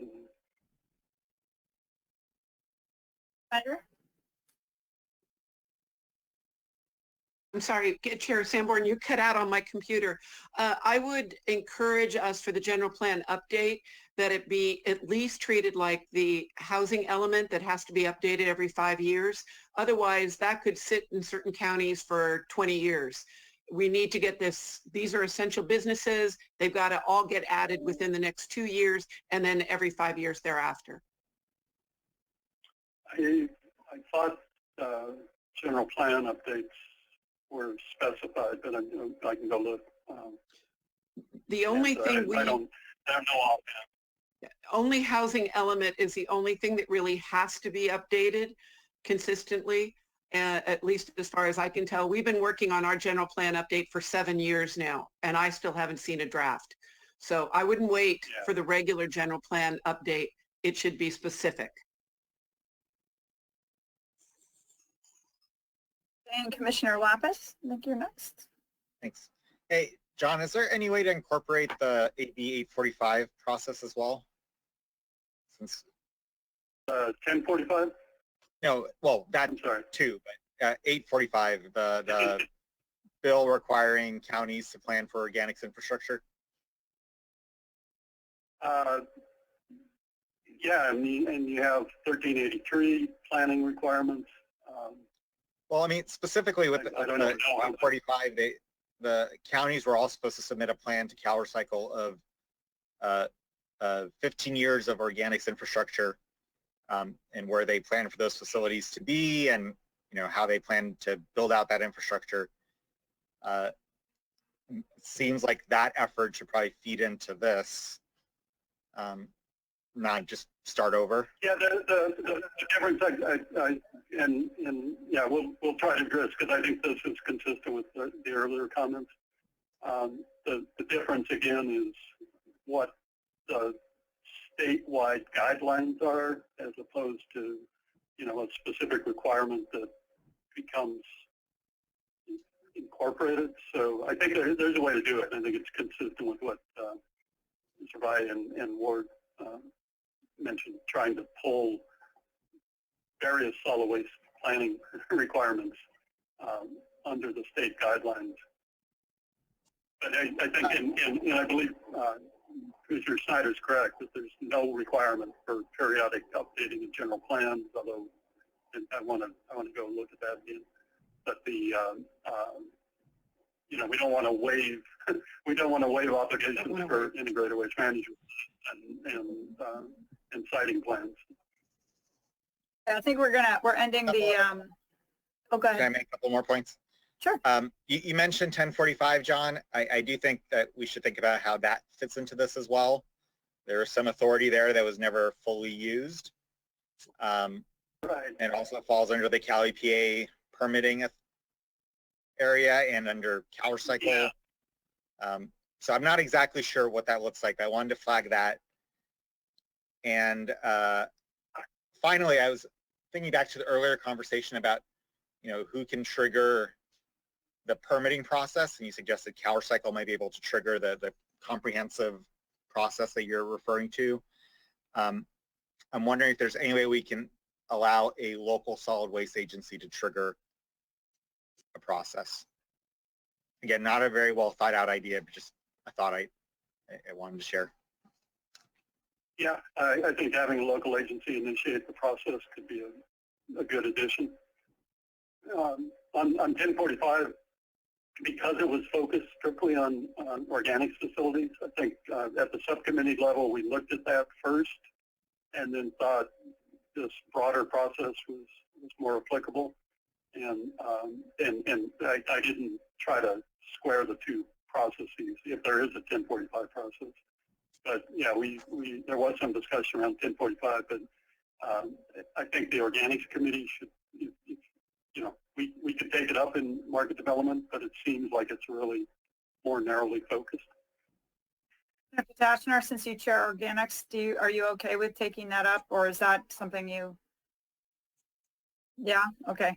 So the 1045 stuff will go over to organics, and then we can always cross-pollinate those two committees, because clearly this language still needs some work. So Commissioner Davis, do you want to move on from this section and take this language back to the committee as well and refine it before we bring it back to the full commission for approval? I've got three ads I think that we can do. Okay, because at this point we've only got 20 minutes left for the other three committees.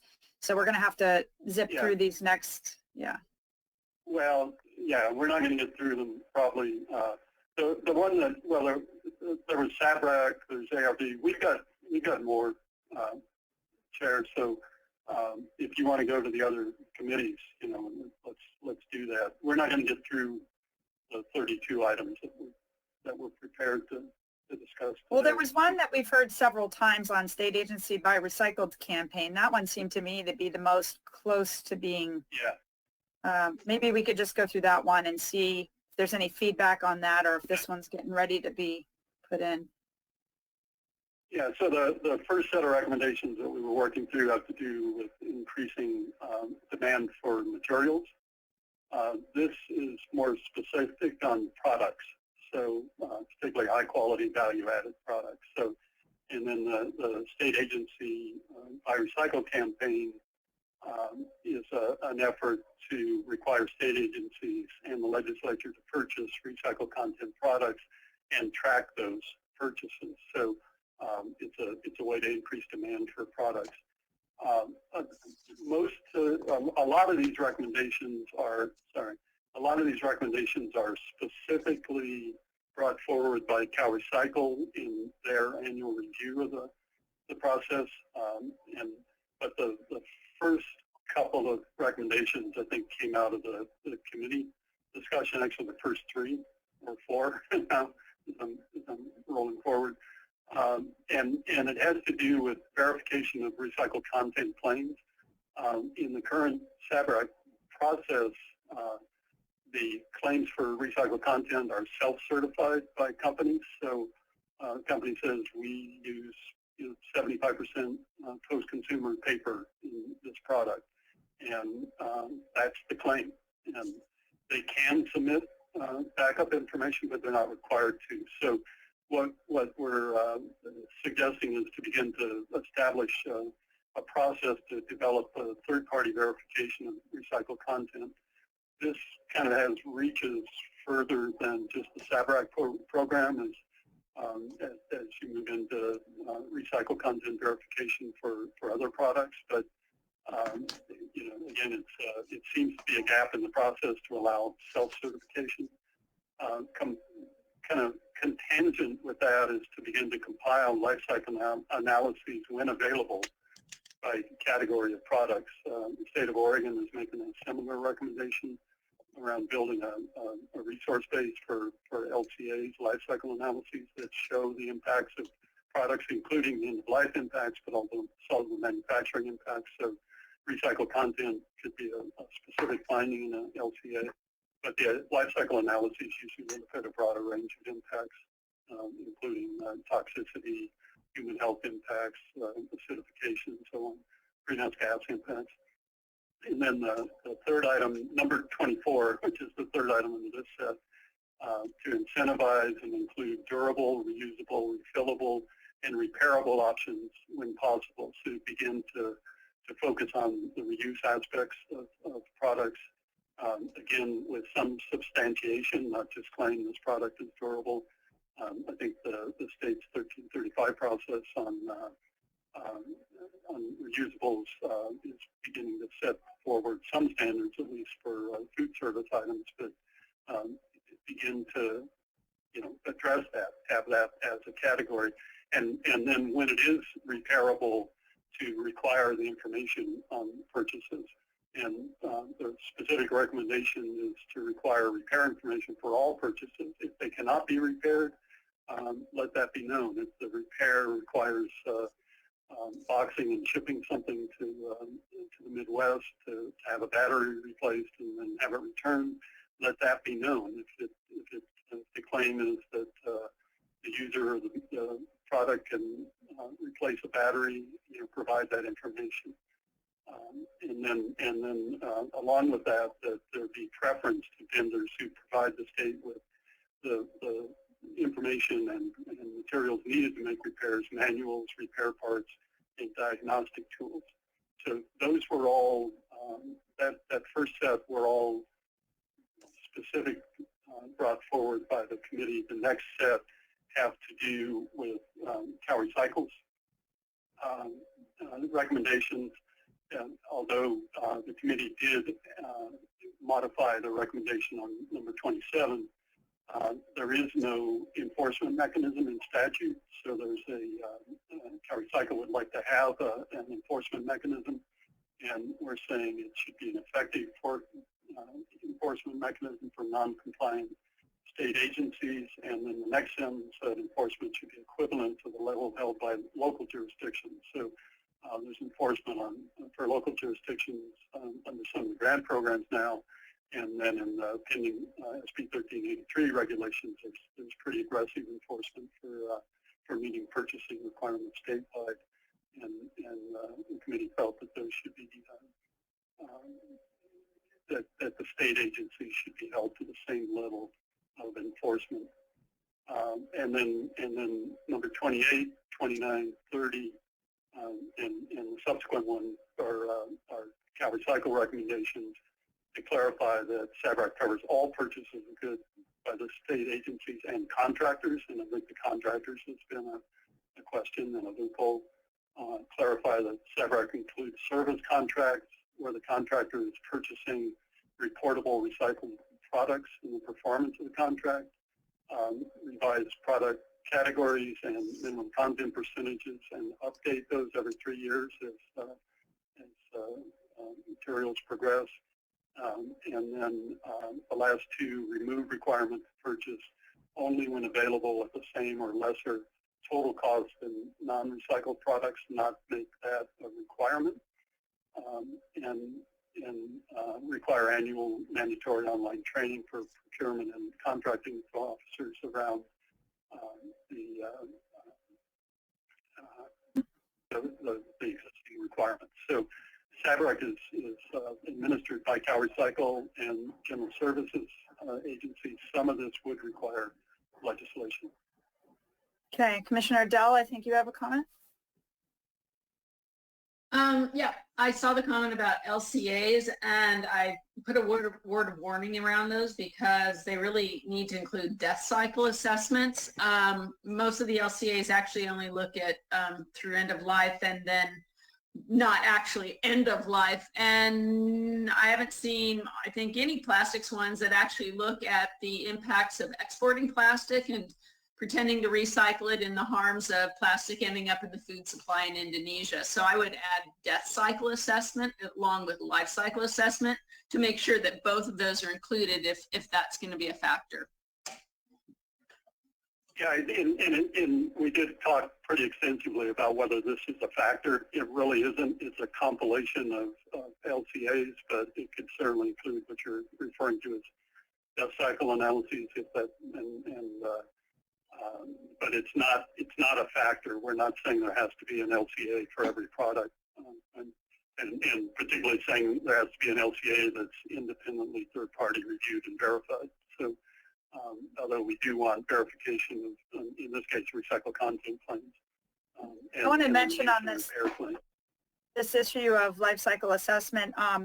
When we were in Oregon last week on a trip I wanted to tell you about at the end when we're talking about next items for the next agenda. They have a similar commission, and one of their preliminary consensus elements of their recommendations is to create a material-specific life cycle assessment database to support the decisions for end-of-life management and designing for the environment. So one of the things I wanted to discuss with all of you is harmonizing with our colleagues up in Oregon and Washington to see if there's any possible way we can look at what they have done and see if there's, because it would be certainly more powerful, I think, if the West Coast groups could agree on policies and aligning on some of these things. And we don't want to duplicate necessarily the same database that Oregon plans to do, or maybe we all work together on a database, so to speak, because we do have the West Coast Collaborative, which includes British Columbia and the 3 states working together on climate change and on ocean litter issues. And I've pled that they actually take up waste management as part of that, materials management, because it all leads to the ocean and climate change, everything that we work on as well. So just wanted to mention that, and we can talk about that in a minute. So are there any other comments from the commissioners? Because this item has been brought up, I think, twice already at the committee level. We've had a full commission presentation on state agency by recycle campaign with the recommendations. This one feels to me like it's the most vetted so far. How close do you think we're getting to making these recommendations from the committee part of the report? How is everybody feeling on this? Is this something that you would be ready to vote on? Do you have more feedback on?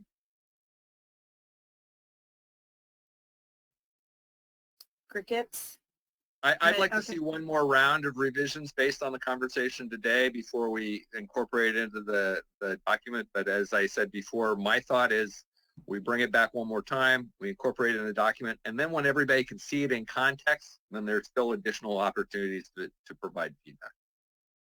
I was referring specifically just to the state agency by recycled section, because the first 2 sections we've already kicked back to the committee. So Is that still what you, just to make sure you understood what I meant? Okay. And then Nick, did you have a thought on this? Yeah. I do think it's pretty close to being cooked. I would love to see that as a preliminary recommendation. The only one that I don't love, and this kind of goes to Jan's point, is the complete life cycle analyses, because sometimes that can end up being, you know, analysis paralysis. Well, it says compile. It's not complete. Yeah, it's compiled. Sorry, but either way, once you start basically down that rabbit hole, build a reference library, you know. My concern, having been involved in several advisory committees for life cycle analyses, I've sort of lost faith in them, to be honest, because they, depending on where you draw the boundaries and what assumptions you make, you get very different results. And it's a good stall tactic for folks who don't actually want us to do things. So I would not love to see a focus on LCAs as part of SABRAC. And another thing that I think would be nice to add, and this is with the repair information, is there an opportunity to have repair, you know, have the SABRAC program also encourage purchase of products that have free open source repair information,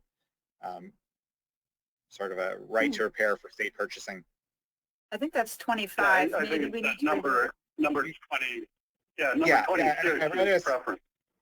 It's totally 25. I just wonder if we should be a little more explicit on that, but I love the idea. Yeah, 26 would be preference, and that was language actually proposed by Peter Mui. So 25 is that the information be provided. Open source, do we want to add that? Is that the recommendation? John, I think you did actually capture it. I just, for some reason, I read that as being much narrower, but yeah, I think that actually captures my idea. Okay. So it sounds like we can move this entire section except for the 23. That's what I'm hearing. It doesn't sound like there's agreement on compiling the life cycle analysis. And maybe we look. I looked at the Oregon. There's not a lot of data on it, but Oregon is doing that. So, you know, if Oregon's doing it, you know, those of us who want to review it can probably access it. So, and I think Nick was pretty dead on. I mean, pretty much any scientific study, the outcomes are based on the inputs and the parameters of the study. And we all know that that can be, in fact, we had, who reached out to me, somebody about the household products group about the aerosol cans, and that they're doing a life cycle study. And I encouraged them to include people from different groups in the development of that study, because I've seen multiple times where if it's done by one particular group that has a bias towards that product or against that product, then other groups don't listen to the results because they believe they're biased anyway. So do you want to try to move all these items for approval today with the second reading at the next meeting, except for number 23? Is anybody comfortable with that? Or is it too soon? You're okay with that? We move it without 23. So it'd be 22 and then 24 through 32. 32. Our recommendations that the state agency by recycle campaign be updated. Many of these were recommendations from CalRecycle itself. And then, of course, if we do approve those today, they would sit and go back onto the agenda for the next meeting for our process that we developed today. Is anyone opposed to moving those items except for number 23? So 22 through 32 minus 23. I don't see any. I'll second. Okay. Very good. Then shall I get a thumbs up that we move these items to the report? Oh, Osagura, okay, Dell, Valier, everybody good? Okay. And there's no opposition to this? Wow. Congratulations. I think we just voted to get our first recommendations into the report. So Commissioner Ward, I would suggest that what we do is put those items into the report under market development with red, which indicates these are not final. They're contingent on another second reading, but it starts to show people where we're going with the report so they can see that for the next meeting. And we could put a note that it requires one more vote of the commission. And then please reach out, everybody, to any colleagues that you can think of that might be interested in this recommendation, and make sure that we get all the input we possibly can before it becomes final. Wonderful. Congratulations. Thank you for your hard work, Chair Davis. We are now literally only 5 minutes away from our next item, so we don't have a whole lot of time. So I'm going to turn it over very quickly to Commissioner Potashner to give a quick overview of what's happening with the Organics Committee. Sure. What's in the folder now are two documents. One is the precautionary principle that's dealing with the constituent health or toxicity of compostable packaging. We talked about that last time. Not much has changed in that document. There will be one addition, as the subcommittee had agreed to add recommendation that the legislature take on similar legislation that has happened in New York and a few other states that specifically bans the intentional addition of PFAS into compostable packaging. That language will get uploaded in this document as well. And then the other document that's up there deals with food rescue and waste prevention. I know we're short on time, so we won't go through them all, but basically the committee has identified some low-hanging fruit around tax incentives, funding needs, some possibilities around local franchise fees in order to help spur more development of food waste programs like we're seeing in towns like Oceanside, California. Happy to answer questions about it. Commissioner Ward, I know you had a lot to do with that second document. If there's anything you want to add, please do. You're on mute. Oh yeah, just a couple quick things, which is we also at the meeting, I signed up to do the intro for the source reduction for organic section, incorporating both food waste prevention and the food waste recovery things, and to draft sections regarding backyard and on-site composting. So I think that other than that was a fine summary of where we're at. Next meeting of the committee. Sorry, I was just thinking it'd be helpful for people to know when the next committee meeting is. Oh, sorry. The next committee meeting is going to be on November 9th, and then we will have a 2-week cycle after that. For every 2 weeks, there will be another committee meeting. Great, because I think we don't have any official recommendations from this committee yet, and there's a lot going on with organics. So we'll look forward to getting some recommendations to the commission from this committee, because I can assume it would take a lot of thoughtful discussion on those. I mean, I do encourage commissioners to look at those two documents, because definitely the food waste one I think is pretty much ready for a commission-wide vote. I think there'll be a few tweaks to the precautionary principle that'll happen between now and next commission meeting that we could also probably take that up. Great, thank you. So we've got our homework. Fantastic, thank you very much. And then I'm looking at the chat here. Commissioner Dunleavy, who's chair of the Recycling Committee, had to step out. Commissioner Sky had a comment. Oh, sorry, go ahead. I was just curious because we did present on the precautionary principle at our meeting on the 7th, whether it makes sense to put that in red into the document as well, so that people, if they're looking for what is ready to move forward and might be voted on at the next meeting, could see that as well. And then I also just wanted to see if there was consensus on specifically banning PFAS, or if there were any concerns about that, because I think that would be the only significant change, that we're more explicitly making that change to the policy. So maybe I'll ask if there's a thumbs up to specifically mention PFAS as something that we would want to ban. Anyone? That's a big discussion, though. I mean, do we need to discuss the impacts of that?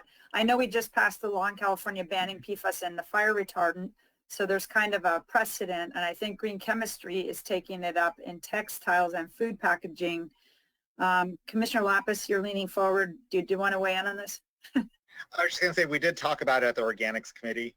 I thought it was unanimous from our committee as well that it's a very specific application of the precautionary principle that the legislature should take up.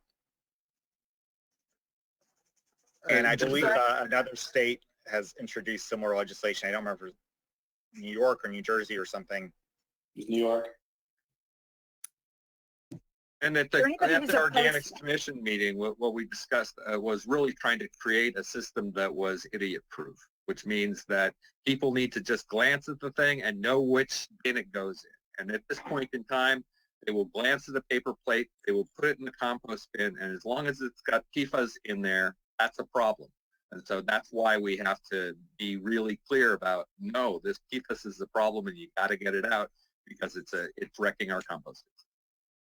We are literally running out of time, and they do cut us off because we are only noticed to 12:30. So I'm just going to call for a quick vote. Is everybody comfortable removing, saying that PFAS should not be as part? Well, they should be removed, and in the precautionary principles, there are thumbs up for that. Do we have unanimous agreement? Because that would be really a unanimous agreement, or we can't do it. Okay, I see unanimous. Okay, so we've got unanimous agreement on that.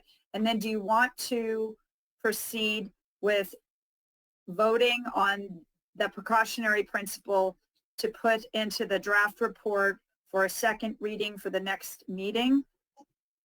I'm comfortable moving it forward for a vote now if folks are ready to do it unanimously. Sorry, who said that? Is that Eric? Okay, so yes. So you're making the motion then. We'll go ahead and put this and vote unanimously as consensus that this goes into the report as a draft for a second reading, the precautionary principle. Is there anybody who's opposed to that? Okay, so excellent work. That's major work getting done there. So Ted, we'll put those in red, second reading, and let's again get our feelers out and hopefully get feedback on these things. Very quickly, Chair Dunleavy had to leave early of the Recycling Committee, and he said that they're having a meeting this Friday of the Recycling Committee at 1.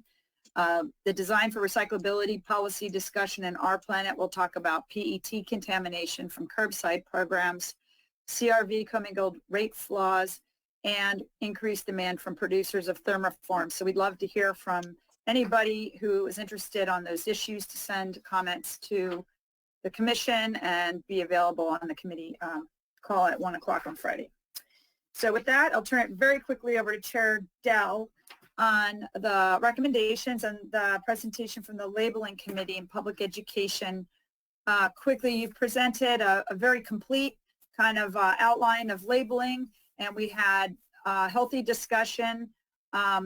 Did you want to say anything on that? And then regarding the process that was outlined today as far as having it go back for final language or any more feedback you're looking for from the commission? Yeah, I think that there's a lot of unknowns and question marks around what that system should look like that still need the full commission. And actually it needs more input from the Recycling Committee on what the list will be, how to do local ads, what they should look like, and then simultaneously in parallel from the composting facility, from the composting organics group, really around how they're thinking about labeling. So I think we should just pause and keep a pin in it in terms of what this label system might begin to look like while those two committees make more progress, and just leave it at the commission level to revisit at the system level, talking about the overall vision of it. And then at some point, then it would be time to take back to the committee to actually turn into text. But it would be wrong to do it too far in advance because what the text and the details would be are not settled yet. And that really needs to be done with the input of the two committees at the commission level. Just a quick update on we had a meeting on October 13th. We heard a long, good discussion from Cal Recycle about their education and outreach 3-year program, $15 million program, and it was good timing in terms of how this committee should give input to that program as it moves along. Because when that program was started, this commission didn't exist. And so now we're planning these touch points to give input around, you know, how to have some statewide messages, maybe local messages, and put the touch points in moving forward.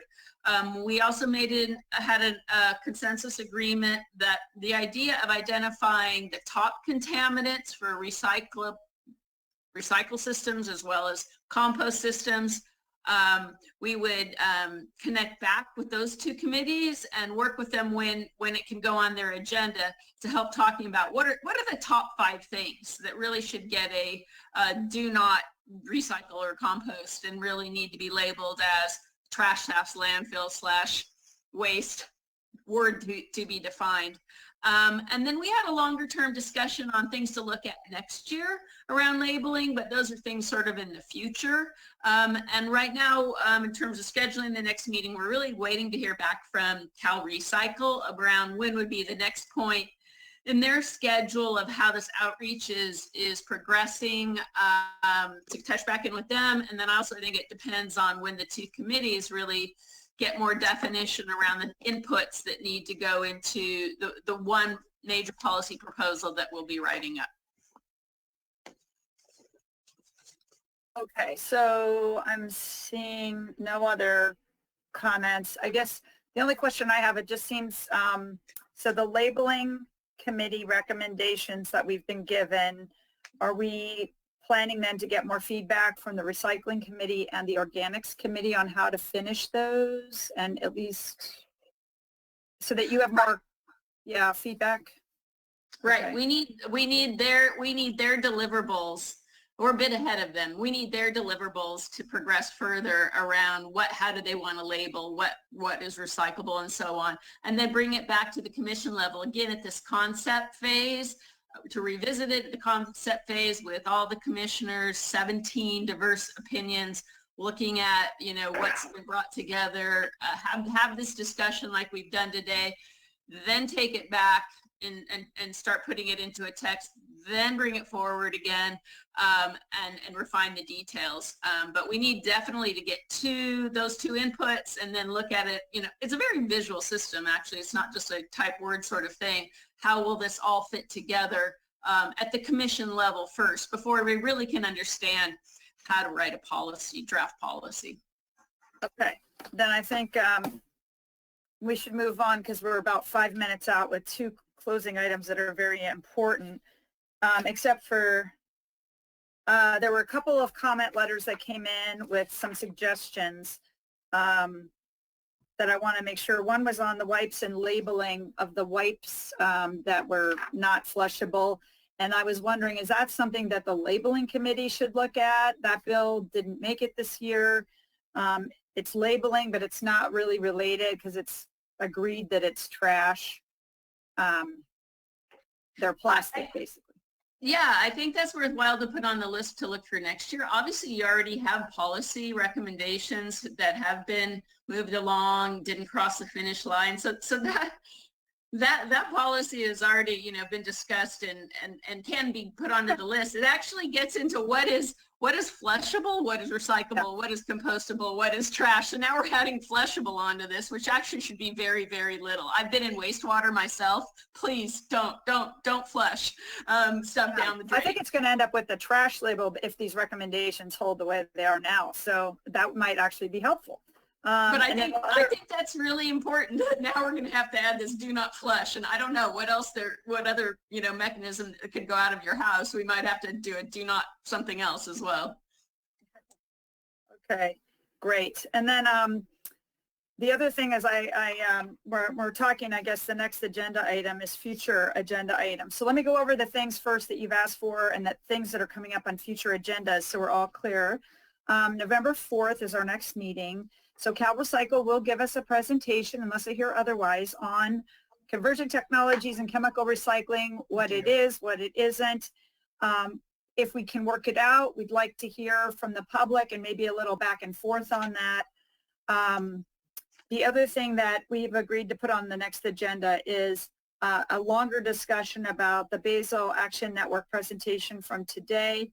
And the chair and vice chair, Commissioner Valle, and I will come together with some outline about that. And that will also be on the next agenda.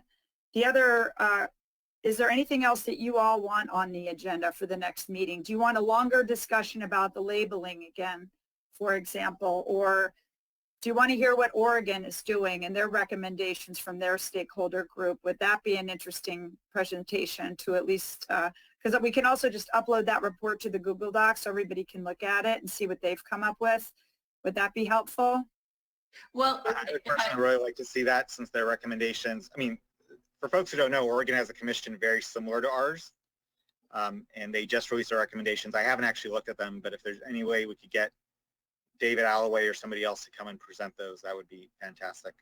We actually presented to our trip on the California Foundation for the Environment and the Economy, which Commissioner Potashner and I were both on, and I was going to offer, if you wanted us to, we could do a very brief update on that trip and what we learned and what we saw and all the documents we got. Would that be useful?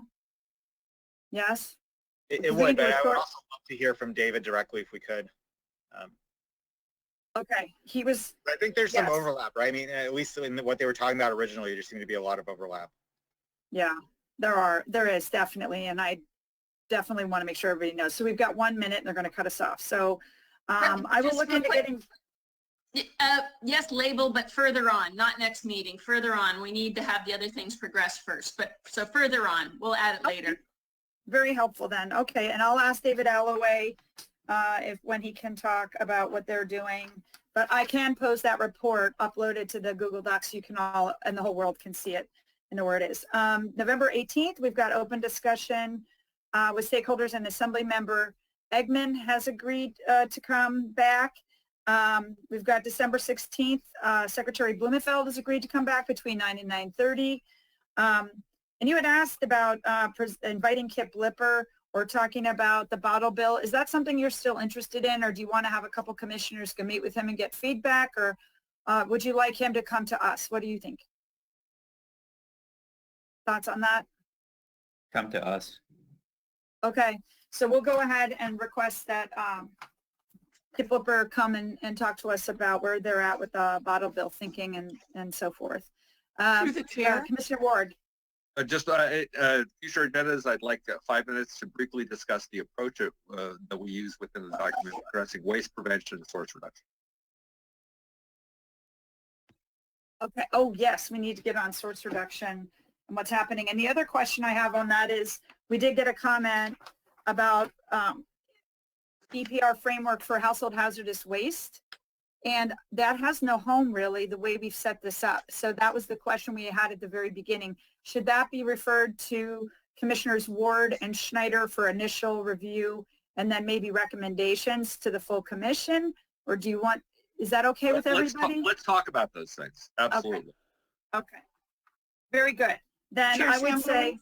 I'm sorry, really quick. Will we get to hear from organics on biodegradables? That as Commissioner Potashner? Yeah, so on compostable packaging, we've dealt with this issue around toxicity performance. We've heard from composters on the performance of this stuff, and we'll present out once we have better recommendations on that. Okay, so you're still working on it? Yes. Okay, thank you. Great job. Very, very excited. We came out of this meeting with several very solid recommendations for the report and processes developed. And I can't thank you all enough for your hard work. It's really a lot to ask of a volunteer group, and everybody's doing an amazing job. So with that, thank you very much. Have a great couple of weeks. Happy Halloween.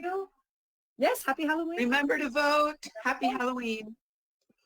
Thanks again, everyone.